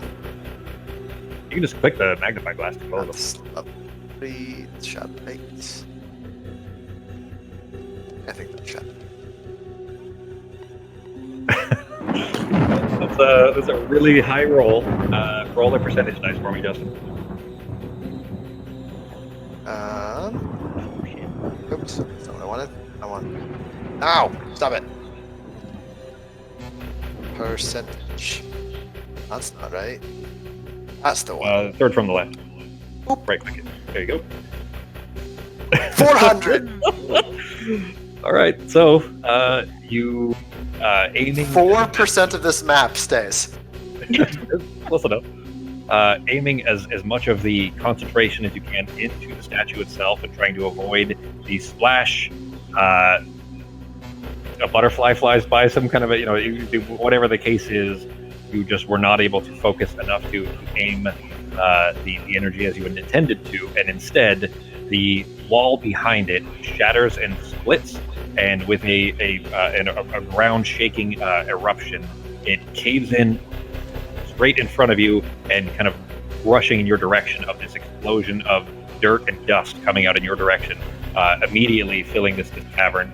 Norak and Pogo, this is happening all at once. You both will be acting at the same time. Dex, and then Dex saves for both of you. You can see if you can react in time, and then let me know what you're going to do. I'm going to run back and try to jump away, like around the corner to the left. After casting it, you start trying to back away, seeing that, oh no, this went bad. Start backing away, you trip, and you fall backwards over the edge of it. You're at the edge of a cliff that's only up 2 feet, but for you that's 2 feet's a lot. Norak, you see Pogo falling backwards, like tripping in arms, cartwheeling in the air, falling backwards as you're going to pull away. Go ahead and give me your dex save, G. That's what you're trying to do. Yeah, and again, if I can't jump backwards, I mean, I don't know how much time I'll have. Yeah, you leap backwards as best you can, end up leaping off of the edge, not hitting equal ground, but rather falling downwards, until you also trip and fall backwards prone onto your back. Both of you just covered in dust and Oof, we're gonna have to get some shovels after dig this out, guys. We'll just dig it out. This whole area is caved in. Now the spring may be fine, you don't know. Olwen is just like mouth agape in shock. No, it's fine. It's fine. We'll get some shovels later. It's fine. No, don't even worry about it. It's just shovels with just some dirt. Nothing ever hurt some dirt. Sarah, did anything happen over there, Sarah? Big thing that murdered her husband that we have to get dealt with. Remember, that's the big picture. Big picture, guys. Olwen is still just like floored, like can't believe that you just did that. I'm just gonna kind of glare at him like that was a very priceless place. We'll get shovels. It'll take us one day. We'll hire some guy, Fish Depot, bring them down here. We'll get it all figured. If somebody has Move Earth, it'll be fine. We'll go find the last remaining orphan kid and bring him over. Yeah, the last of the wicked kids that you guys haven't killed yet. We've already got 2 solutions. We didn't kill the first of the triple or the second. That's true. You did. I mean, you were tangentially responsible for the death of the second one, but not the first one. Wait, how are we? Exhaustion. You guys worked that kid to the bone. He was just a kid. There's child labor laws, Fox. I thought the girl died. Was it No, it was the boy, wasn't it? Didn't the 2 boys die? I thought. Hey! I'll have to look back. I'm sorry. I fed them good berries. I fed them tea to help them sleep. I gave them a break. Yeah, you definitely did. All right, so here's where we'll end it, guys. For Sarah, in watching the brain, this massive explosion, you see this, like, it's hard to, you have to turn and look at it because there's this freight train of dirt and dust being flushed, like just blown out in your direction, filling the entire cave. You can't see your friends at all for 15 seconds as you keep kind of looking back at the brain and then looking back over there to see if you're going to be hit by this. Kind of like those videos of 9/11, where the streets of New York are just filling with this dust. Kind of like that, of it just kind of covering all of them. But when it kind of settles enough and you can see clearly, you look at the brain and the dome has retreated back even further until now it's only covering the inside of the bowl, only covering the brain, and you can't see the ichor inside of it, but there's liquid inside there as well, and it's just covering that. And now the little metallic statues that are surrounding the outside of it are no longer covered by the dome, the arcane shield that is covering them. And I'm going to show you what they look like because this will be relevant for next week. This is what they look like, each of them around the rim. There are 8 of them, and there are 8 stones at your feet. 8 corpses at your feet. And that's where we will end it, guys. Yay! I'm gonna go take my meds, so I gotta get out of here. But it was a pleasure talking to you guys again. I missed all of you. You guys all have a week, fun. Okay? Yeah, that was a long break. Everybody good for the second, though, right? So far, so good. Cool. All right, guys. Then we will pick up next week. All right, talk to you later. Right. Bye. Yep. Have a good night. Later. Bye, guys. Bye.